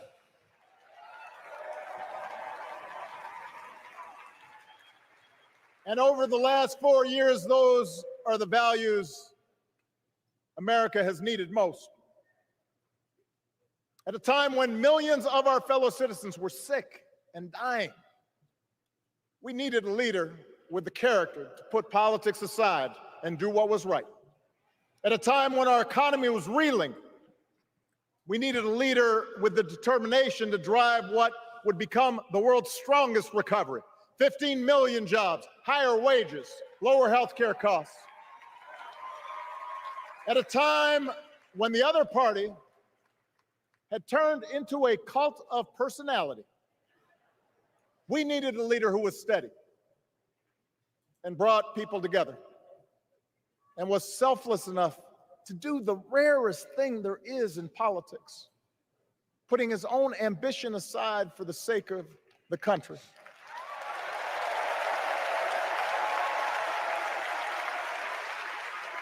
History will remember Joe Biden as an outstanding president who defended democracy at a moment of great danger.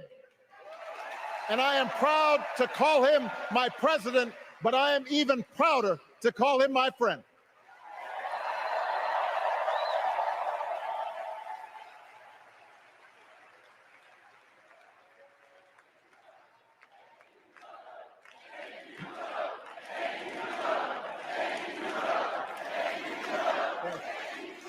Now, the torch has been passed. Now it is up to all of us to fight for the America we believe in. And make no mistake, it will be a fight. For all the incredible energy we've been able to generate over the last few weeks, for all the rallies and the memes, this will still be a tight race in a closely divided country. A country where too many Americans are still struggling. Where a lot of Americans don't believe government can help. And as we gather here tonight, the people who will decide this election are asking a very simple question. Who will fight for me? Who's thinking about my future, about my children's future, about our future together? One thing is for certain, Donald Trump is not losing sleep over that question.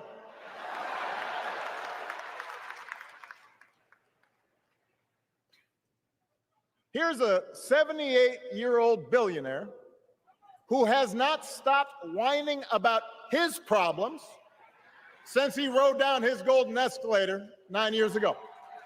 It has been a constant stream of gripes and grievances that's actually been getting worse now that he's afraid of losing to Kamala. There's the childish nicknames, the crazy conspiracy theories, this weird obsession with crowd sizes.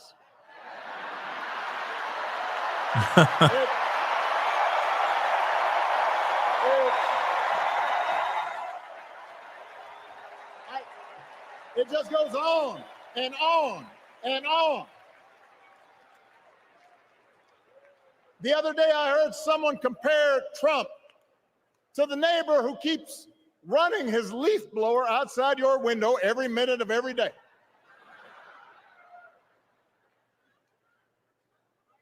Now, from a neighbor, that's exhausting. From a president, it's just dangerous. The truth is, Donald Trump sees power as nothing more than it means to his ends. He wants the middle class to pay the price for another huge tax cut that would mostly help him and his rich friends. He killed a bipartisan immigration deal written in part by one of the most conservative Republicans in Congress that would have helped secure our southern border because he thought trying to actually solve the problem would hurt his campaign. He doesn't. Do not boo. Vote.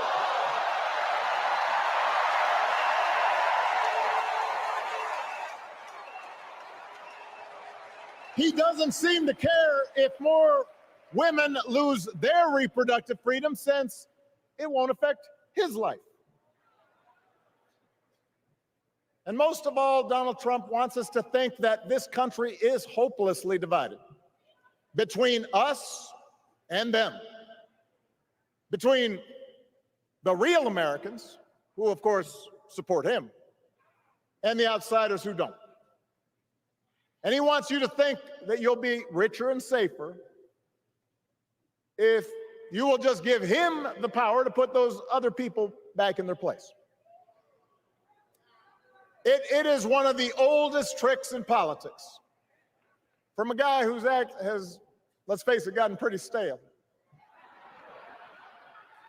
We do not need 4 more years of bluster and bumbling and chaos. We have seen that movie before, and we all know that the sequel is usually worse. Oh, snap. Don Cheadle in the house. Now, that was some bars. I'm sorry. He's got a point. I mean, just hear it. Okay. I mean, that's the thing. I mean, it's bars. I'm sorry. That's bars. This bars. Vote what you want to vote, but I can see on the other side, you know what I mean, for the people in the blue sitting there going, dang, you know. But yeah, you're right, Nicole B. Jokes won't win any. They don't win votes, okay, and they don't change the country. They don't. You know what I mean? So we're just gonna have to do what we need to do. Vote how you want to vote. But I did like what he said when he just reacted because the crowd was like, boo, and he's like, don't boo, vote. It's a very good point, right? If you got a problem, right? If you got a problem with how the things are, you know, don't boo. When you get the opportunity, vote and make your voice heard, right? America's ready for a new chapter. America's ready for a better story. We are ready for a President Kamala Harris.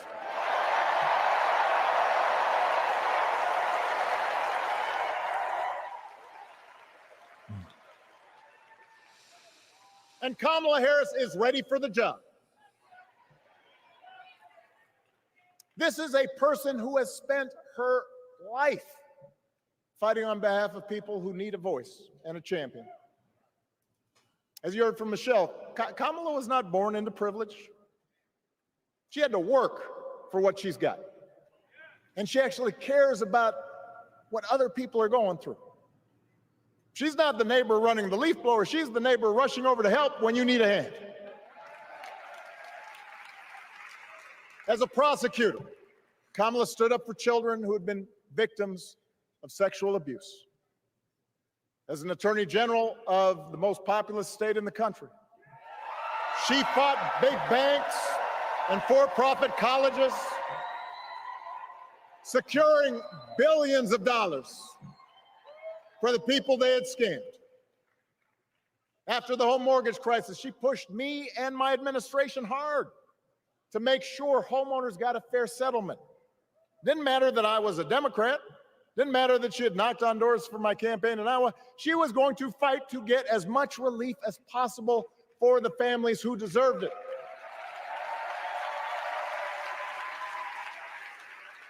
As vice president, she helped take on the drug companies to cap the cost of insulin, lower the cost of health care, give families with kids a tax cut. And she is running for president with real plans to lower costs even more and protect Medicare and Medicaid and sign a law to guarantee every woman's right to make her own health care decisions.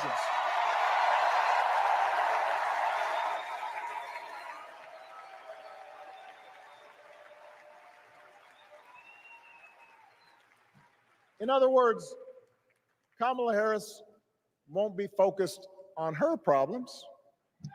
She'll be focused on yours. As president, she won't just cater to her own supporters and punish those who refuse to kiss the ring or bend the knee. She'll work on behalf of every American. That's who Kamala is. And in the White House, she will have an outstanding partner in Governor Tim Walz.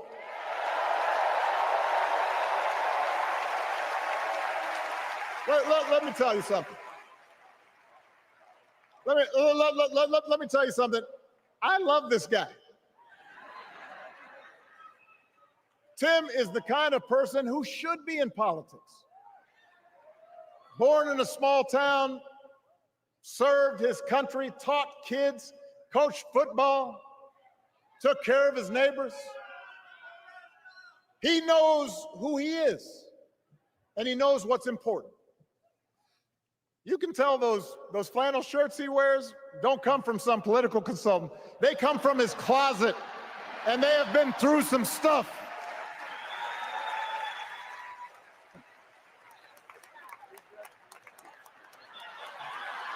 They have been through some stuff. That's right.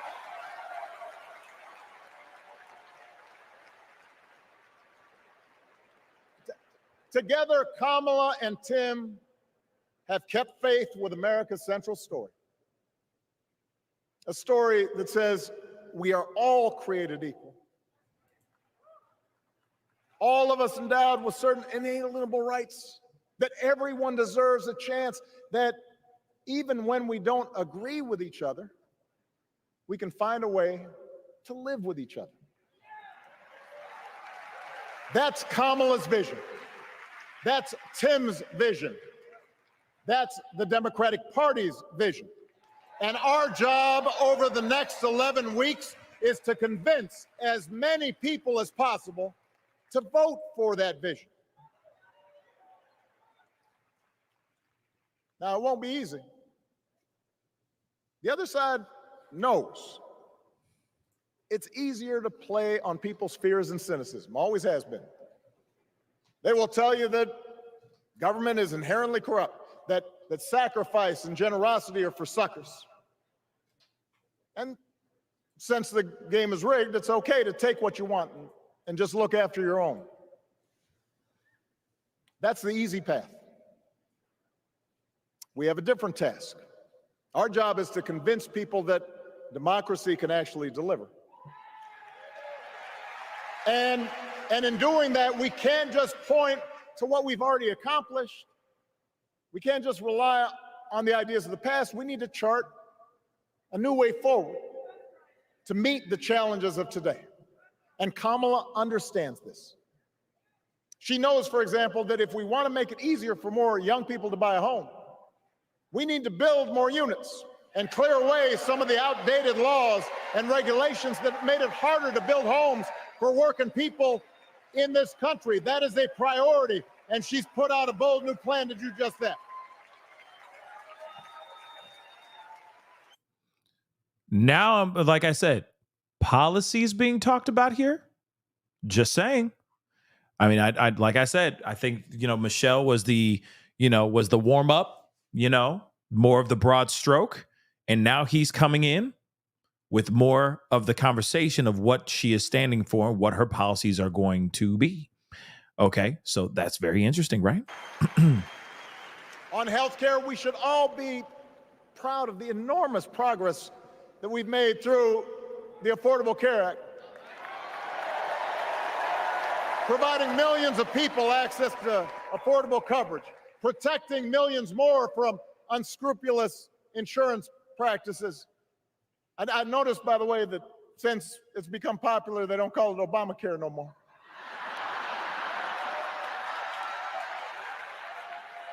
But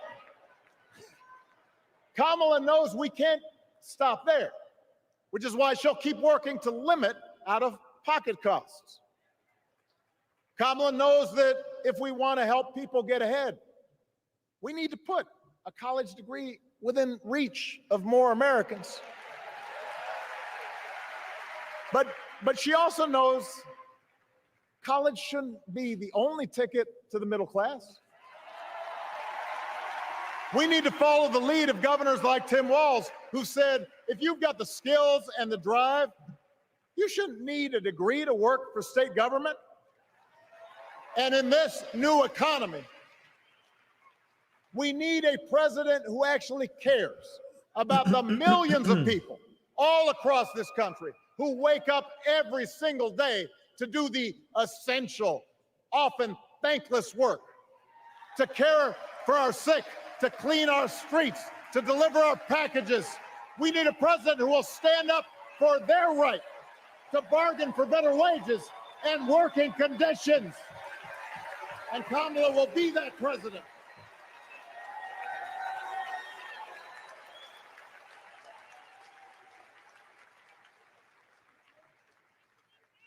Yes, she can.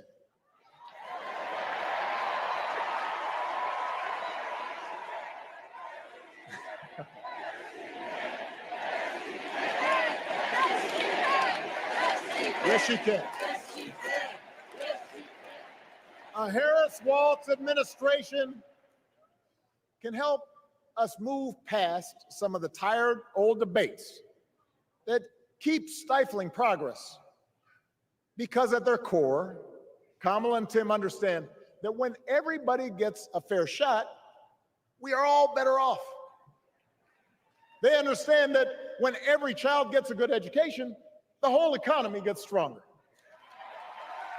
When women are paid the same as men for doing the same job, all families benefit.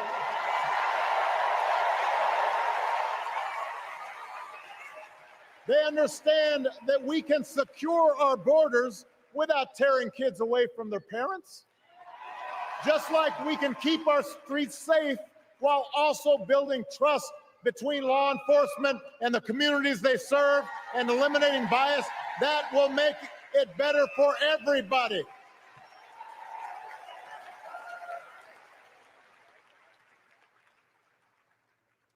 Donald Trump and his well-heeled donors, they don't see the world that way.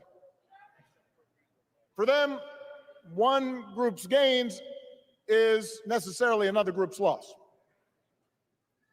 For them, freedom means that the powerful can do pretty much what they please, whether it's fire workers trying to organize a union or put poison in our rivers or avoid paying taxes like everybody else has to do. Well, we have a broader idea of freedom. We believe in the freedom to provide for your family if you're willing to work hard. The freedom to breathe clean air and drink clean water and send your kids to school without worrying if they'll come home. We believe that true freedom gives each of us the right to make decisions about our own life, how we worship, what our family looks like, how many kids we have, who we marry. And we believe that freedom requires us to recognize that other people have the freedom to make choices that are different than ours. That's okay.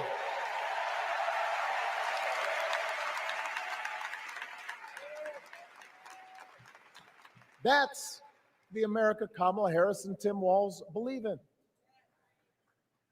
An America where we, the people, includes everyone. Because that's the only way this American experiment works. And despite what our politics might suggest, I think most Americans understand that. Democracy isn't just a bunch of abstract principles and dusty laws in some book somewhere. It's the values we live by. It's the way we treat each other, including those who don't look like us, or pray like us, or see the world exactly like we do.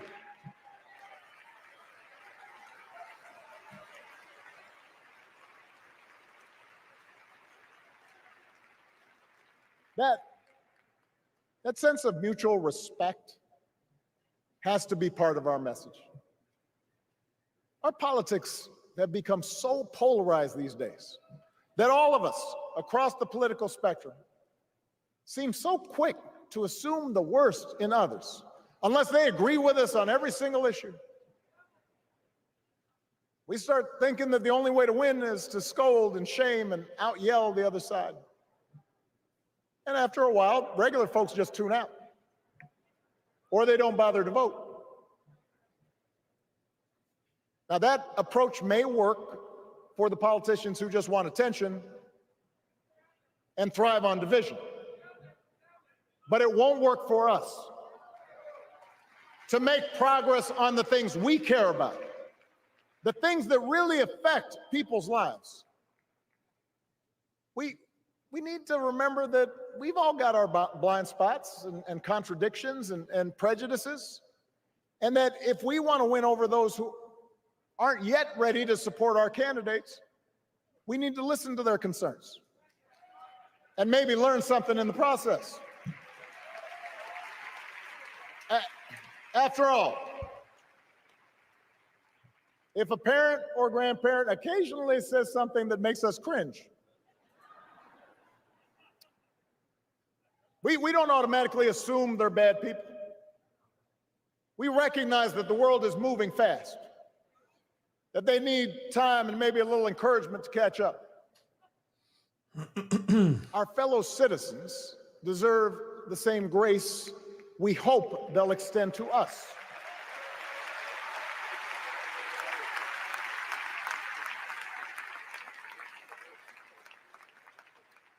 That's how we can build a true democratic majority, one that can get things done. And by the way, that does not just matter to the people in this country. The rest of the world is watching to see if we can actually pull this off.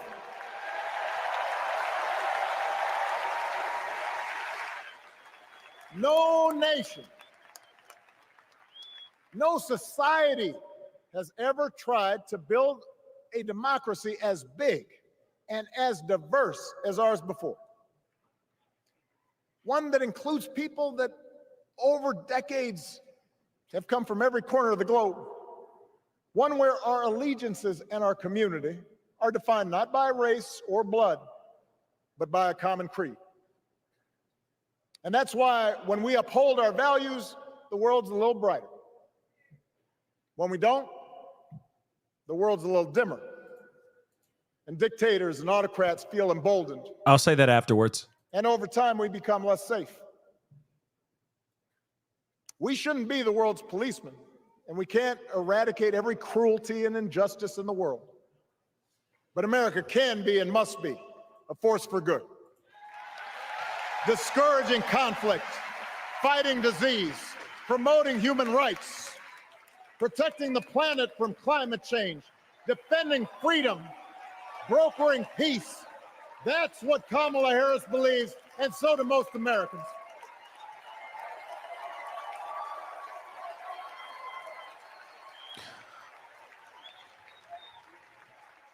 Now,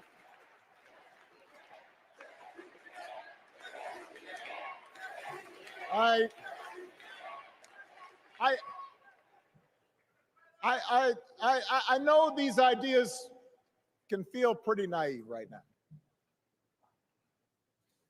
We live in a time of such confusion and rancor, with a culture that puts a premium on things that don't last. Money, fame, status, likes. We chase the approval of strangers on our phones. We build all manner of walls and fences around ourselves, and then we wonder why we feel so alone. We don't trust each other as much because we don't take the time to know each other. And in that space between us, politicians and algorithms teach us to caricature each other and troll each other and fear each other. But here's the good news, Chicago. All across America, in big cities and small towns, away from all the noise, the ties that bind us together are still there. We still coach Little League and look out for our elderly neighbors. We still feed the hungry in churches and mosques and synagogues and temples. We share the same pride when our Olympic athletes compete for the gold. Because the vast majority of us do not want to live in a country that's bitter and divided. We want something better. We want to be better. And the joy and the excitement that we're seeing around this campaign tells us we're not alone. You know, I've spent a lot of time thinking about these past few months because, as Michelle mentioned, this summer we lost her mom, Ms. Marion Robinson. And I don't know that anybody has ever loved their mother-in-law any more than I love mine. Mostly it's because she was funny and wise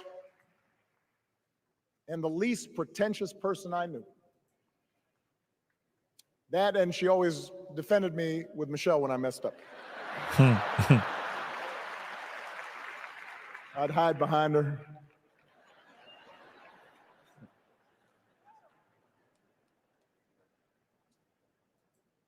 But I also think one of the reasons Mary and I became so close was she reminded me of my grandmother, the woman who helped raise me as a child.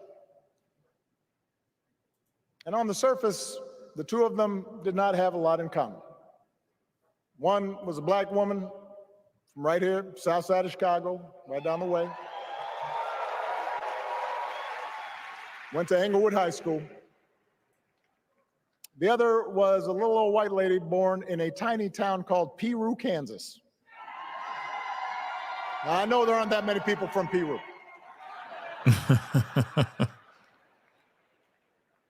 And yet they shared a basic outlook on life. They were strong, smart, resourceful women, full of common sense, who, regardless of the barriers they encountered, and women growing up in the 40s and 50s and 60s, they encountered barriers. They still went about their business without fuss or complaint and provided an unshakable foundation of love for their children and their grandchildren.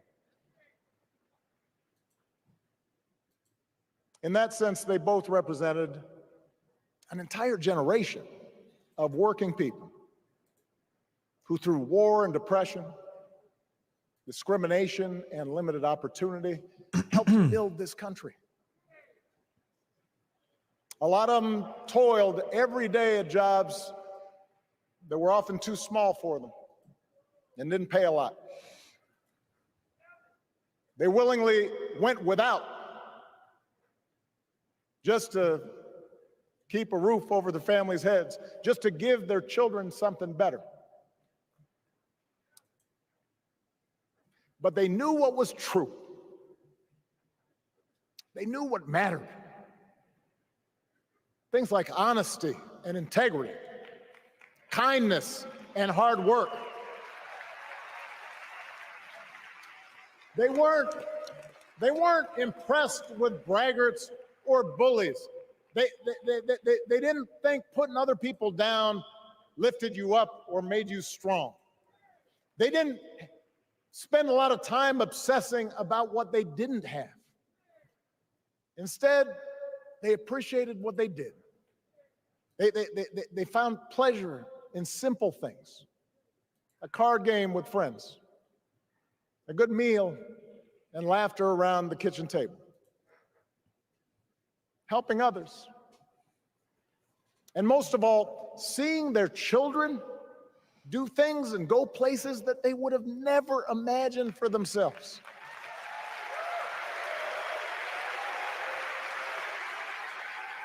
We got a little bit left here, a few more minutes, but RFK is supposed to be addressing the nation on Friday.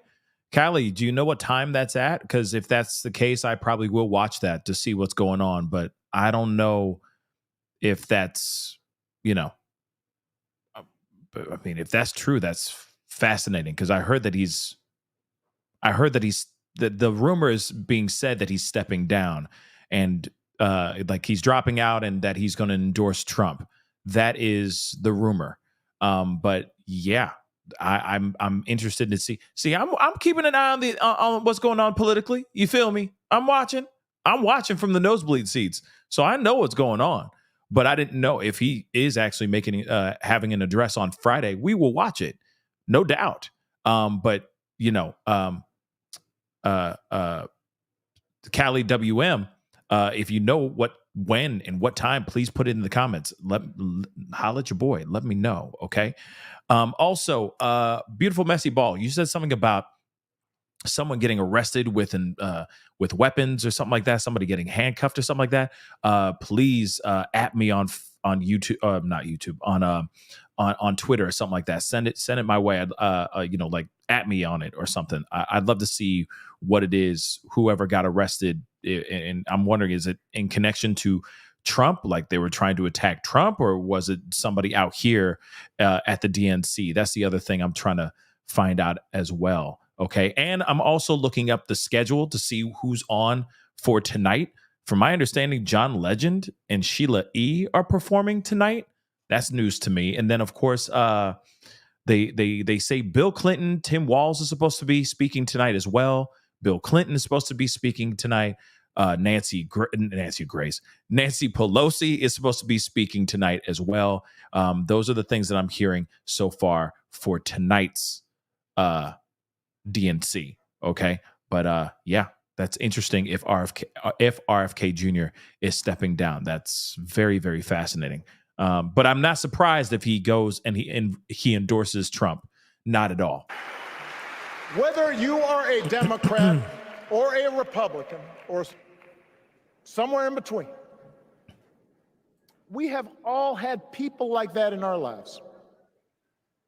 People like Kamala's parents, who crossed oceans because they believed in the promise of America. People like Tim's parents, who taught him about the importance of service. Good, hard-working people who weren't famous or powerful, but who managed in countless ways to lead this country just a little bit better than they found it.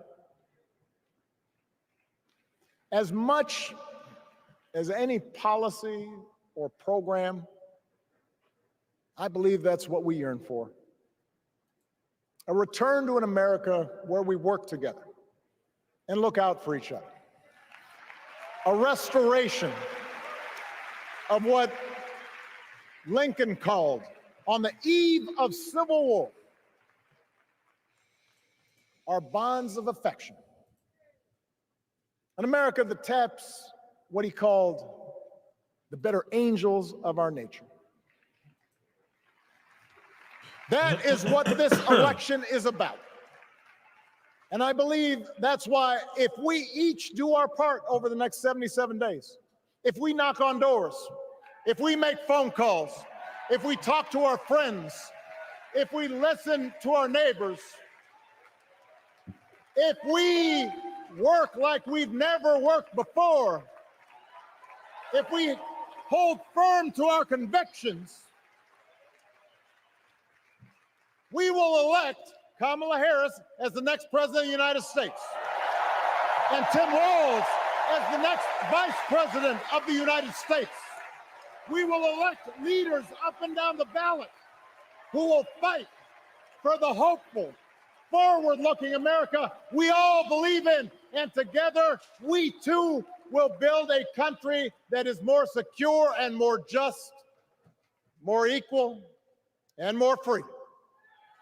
So let's get to work. God bless you, and God bless the United States of America.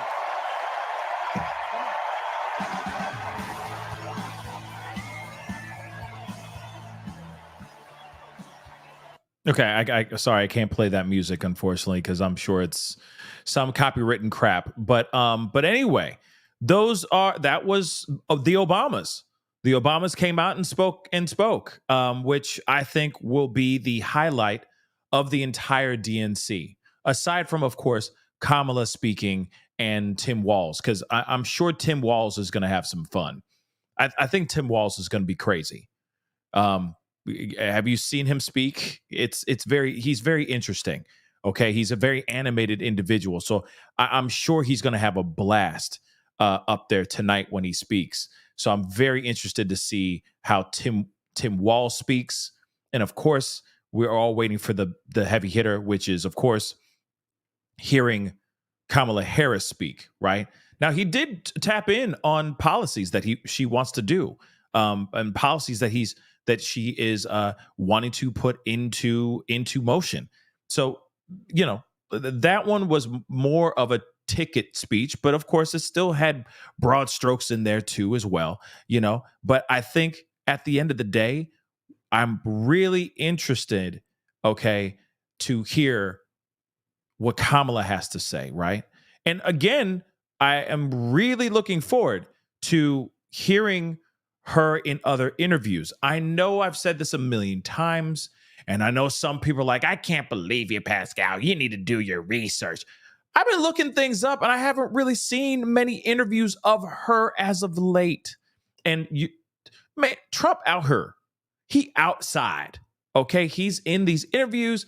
He is doing all kinds of stuff, okay? Man, he just did one with Theo Vaughn, okay? Another podcaster. It's crazy the amount of interviews that he has been out here on. And I'm not sitting here saying that she needs to do the same thing. I'm not expecting her to do the same thing at all. All I'm saying is get outside. Come on outside, okay? Now, I get it. She's the vice president right now. She's still vice president of the United States right now. So she got things to do in the White House too.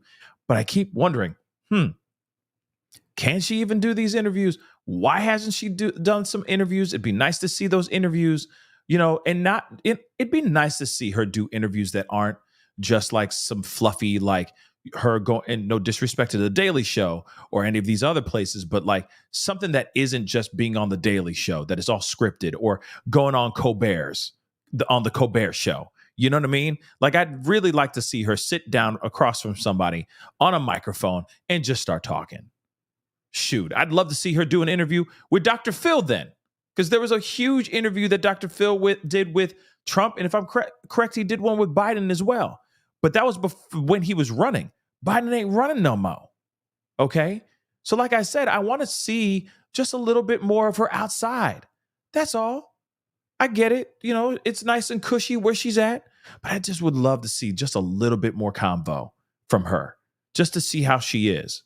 Okay? Aside from the laughing and the smiling and all that. And there's nothing wrong with her being happy-go-lucky and laughing and smiling. There's nothing wrong with that.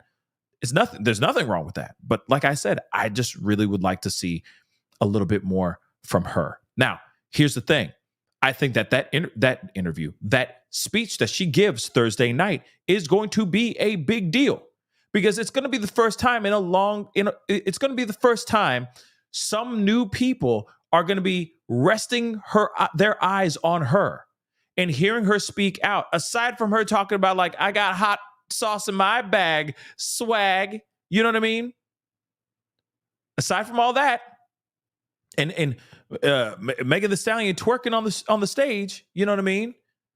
Aside from all that, this is going to be the first time for a lot of people that have not really checked her out.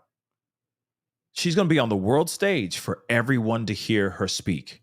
So this will be a crucial moment for her to move every single person, not only the people that are inside this arena, which it's still a lot of people, and she's got a lot of supporters. Everybody's hype about supporting her, which is great and fine. But this speech is going to be a big deal for her. It's crucial, because she needs to reach out to the people that are watching through their idiot boxes, okay? All through their TVs and their cell phones and all that. Her speech has got to be so moving, almost impeccable. And I know that there's going to be people nitpicking and picking it apart and doing all their things, because that's just how it is, right? But this moment that she has tomorrow is big, because it'll be the first time everyone will be looking at her as the candidate for presidency. After that, yeah, it'd be great to see her in some interviews. Okay? Real talk. Be great to see her in some interviews. But we'll see if that actually happens, right? We shall see if that actually mother-loving happens. Okay? But guys, that's the show. I appreciate you guys being here. It really means a lot, okay? I do appreciate you guys checking this out and being a part of this whole thing. Like I said, I told you guys I'd watch You know, if those speeches were, if they actually did the speeches and all that, I would be watching them with you guys and checking that whole thing out. So I do appreciate you guys coming with me and joining me on that journey. I know a lot of you guys have already seen it, or are bored by it. You just wanted to do, and have hopped off, and that's totally fine. But I hopefully will be on a little bit later on tonight, because I do want to see Tim Walz's speech. I'm very interested to hear Bill Clinton, you know what I mean, and see how much of him is still here, because he seems a little bit like he gone, okay? But I don't know, okay? But I'm very interested to see Bill Clinton. I'm interested to see Tim Walz. Nancy Pelosi, meh, not so much. But I'm interested in seeing those two. So we'll see what happens here. I want to see what the schedule's like, so I know what to expect, so I can hop on and maybe just watch it with you guys really quick, because these days be long, y'all. These days be long. Okay. Black Lake, thank you so much for the love. I appreciate the support. They're called Antifa, who Joe defined as an idea. Wow. I didn't know he did. I didn't know he said that. He said that? That's crazy. S Dubs, thank you so much. I hear RFK is going to drop out and support Trump. Yeah, see, I heard that as well. That's the rumor that's been percolating out here in these streets. I don't know if it's true or not. So we'll see what happens here nonetheless, okay? Angie Prater, thank you so much for becoming a member. I appreciate that. And just like Angie Prater, please hit that join button down below. Become a member. We talk about a lot of things, everything from true crime all the way to pop culture and everything in between. And, we sprinkle in this political stuff here too. Man, we are in a huge political run right now. So, for a fact, we're going to be watching and covering some political ish. I know some people don't like that stuff, but it is a big thing that's going on in the world right now. And I'm interested to see how things transpire here. The other thing I want to say, though, before I go into these other these last two super chats, I'm concerned. Okay. I'm very concerned about how America is going to take it if Kamala actually wins. Think about that for a second. If she actually wins, are we going to have another J6 on our hands? Or are we going to have everyone be like, all right, she won. All right, move on. Or is it going to turn into something worse? Now, I'm not saying CW, okay? And I'm not talking about Seventh Heaven. Okay, or Dawson's Creek. I'm not talking about the channel. I'm talking about the CW. Okay, I can't really say that word on this channel very much, nor do I want to put that kind of energy out there. But I am wondering, if she wins and he does not win, he has already said that he's not willing to take the results. He's not willing to concede, which is also a concern, right? And you already know how everybody's feeling about everything. He's already been planting and putting out the thing, like being like, this thing's a coup, right? He's already been saying that stuff as well, right? So I'm curious, if she was to win, is this going to turn America upside down? I'm just curious. And because I do not promote CW, okay? I do not. All right? I want us to live happy. Okay? And let whoever gets elected just be elected and let them do their thing. All right? And then we just watch them and see how they do, right? But anyway, Michelle Woods, thank you so much for the support. Pascal, are you ill? You're coughing a lot. If so, get better soon. Earl Grey tea with honey and ginger helps me. Also, Alka-Seltzer Plus is a good bonus. Yeah, I don't know. I think I'm just I just have a little tickle in my throat, and I feel like I got a cough. I feel dry, like dry. Okay. Cuba Gooding Jr. dry. Okay. So I think I just need to drink some water, drink a whole lot more water and all that. So I'm probably going to go and do that, but I'm not sick or anything like that. I got over a cold last week. So I'm good though. Okay. But I appreciate the question. All right. And I'll probably try some of that tea before I go to bed. I promise. I'll try that for sure. S-Dubs, again, thank you so much. Is it a fact Kamala backed out of the debates? That's something I'm very curious about as well. Actually, let's take a moment to take a look. Let us see, shall we? Let's take a look.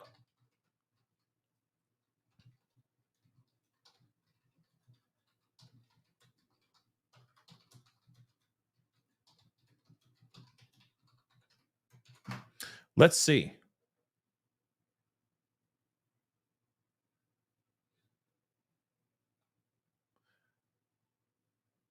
Oh, well, Snopes. No. Hold on.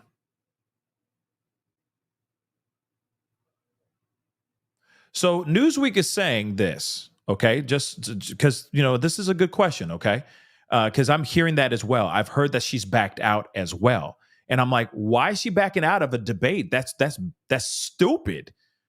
No, you should not be backing out of anything with Trump. At first, he was backing out of things, you know what I mean? Like, and now we're hearing that she's backing out. Like, what's going on? So Donald Trump says Kamala Harris is refusing to do Fox News debate. Interesting, right? So Donald Trump bashed Kamala Harris Monday night for reportedly refusing to participate in September 4th debate hosted by Fox News. Comrade Kamala Harris has just informed us that she will not do the Fox News debate on the 4th of September. This is what he wrote on his social media app, Truth, okay?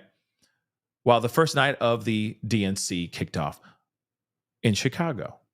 I'm not surprised by this development because I feel that she knows it is very difficult at best, for her to defend her record-setting flip-flopping on absolutely everything she once believed in, the Post continued. Trump specifically called out Harris' past comments on banning fracking and again accused Harris of working as President Joe Biden's border czar for the past 4 years.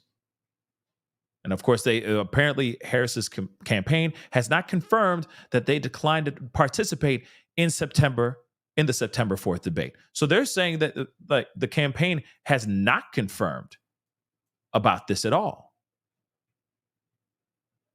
So I don't know if she really bowed out. I don't know. That's weird, right? Ain't that but then at the same time, if she was to bow out, that's dumb. It's dumb. Hold on, I'm checking out some more things.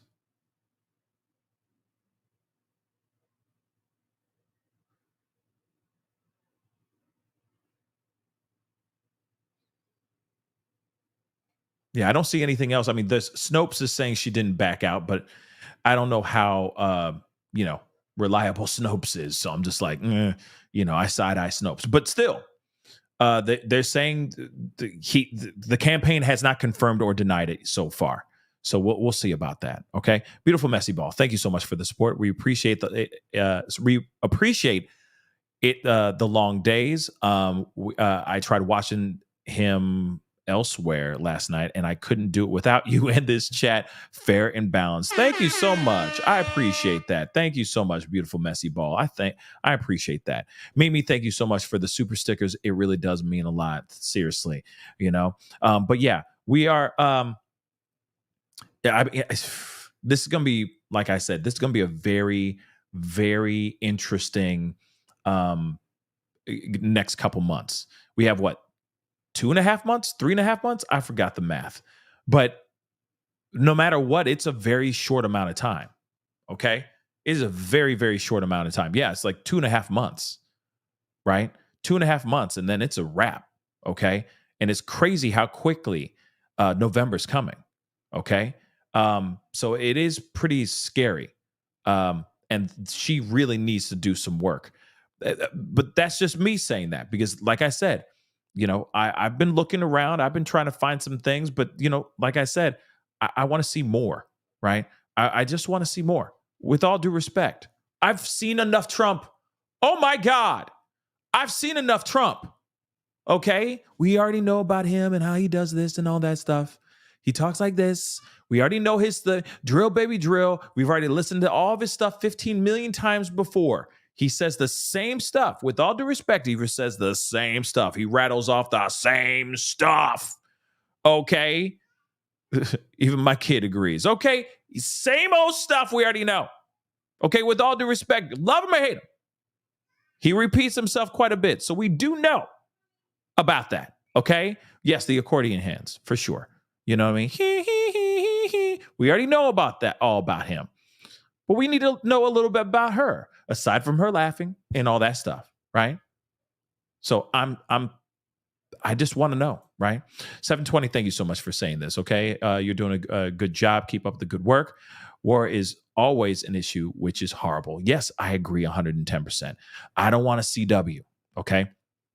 I really, really don't, okay? But I am kind of scared of them, of people feeling some type of way if it does not swing in their direction. That is all.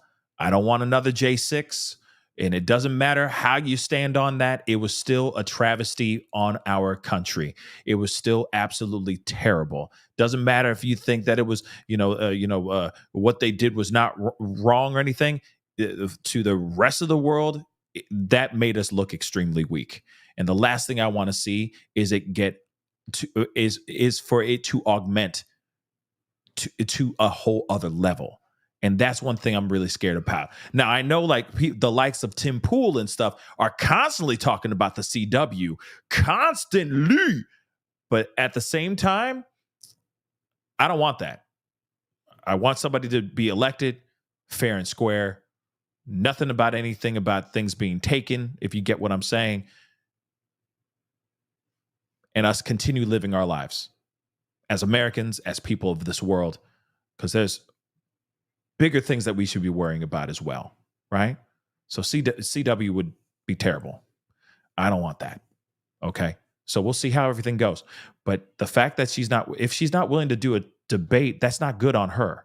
I'm telling you right now, that's the worst move. That is one of the worst moves ever. She needs to be out here. Like I said, she needs to be outside. And if that means an opportunity to do a debate and she's not willing to do a debate, then how's she going to handle foreign leaders, situations where people want to press that red button, that special red button where the whole world goes boom, boom, boom. You know what I mean? Those are big things. So if she's not willing to stand next to him on a channel that is not blue at all, that is extremely biased. He was just on CNN with Biden. Remember that. He just was. I know that's not her, but at the same time, Trump was on CNN, though, doing a debate. She needs to take the Fox debate and run with it and just destroy Trump, or at least try to, right? Her taking a knee, her stepping back, very, very, very bad move, in my personal opinion. That would be the worst thing she can do. Then her people are going to be side-eyeing her too. All the people that are, all those moderate voters that are bouncing back and forth going, maybe Trump, maybe Harris, maybe Trump, maybe Harris. Now they're all going to sit there and go, so she's not willing to sit there and, nah, I'm not voting for her. I'm voting for Trump. It's not good. That's not good, guys. That's not good at all. Anyway, guys, that is the show. But we'll see what happens, right? Her campaign has not confirmed or denied it. So maybe that's just a terrible rumor that's being thrown out here by Trump. That could be, or by Trump's campaign. That's possible. Just to try to mess with people. Because you got to remember, she is the belle of the ball right now. Remember, she is the belle of the ball right now. DNC is happening as we speak right now. As we speak, she is the full focus right now. So there is a possibility that he could be saying ish because she's getting attention right now. Maybe. You never know. We have had some weird things going on as of late. So we'll see what happens here, guys. Okay? Hopefully that's not the truth. Hopefully that's not truth. Okay? Hopefully that's a big fat ass lie. So anyway, guys, I appreciate you guys being here. It really does mean a lot. That is the show. Please be sure to hit that like button down below. Crush it. Do what it do. I may be on a little bit later on tonight to check out the speeches. And if there's any unrest going on in Chicago, we'll probably be watching it for a brief time tonight as well. So please make sure that bell is set to all. so you know whenever I go live, whenever I upload it, and all that stuff. Hit that like button down below. Hit that reaction button. If you are watching on other platforms, please be sure to hit that follow button. I'm on Facebook, X/Twitter, Instagram, and TikTok. Show some love. That'd be greatly appreciated. Hit that subscribe button here on my main channel. Go over to my secondary channel, The Pascal Show Clips. Crush it over there, okay? That'd be greatly appreciated. Of course, hit that join button down below. Become a member of the family. Support the channel. You can also support by checking out Patreon, my Patreon, patreon.com/The Pascal Show. And also check out pascalmerch.com. We got some really great stuff going on out there as well. So go check it out, pascalmerch.com. Anyway, guys, it is time to get going. Much love to you guys. Have a great evening. Hopefully, I'll see you guys tonight. I'll let you guys know if I go live or not. Okay? Anyway, guys, much love to you guys. It's time to get going. Be good to yourselves. Be good to one another. We'll be talking soon. This is The Pascal Show. Bye.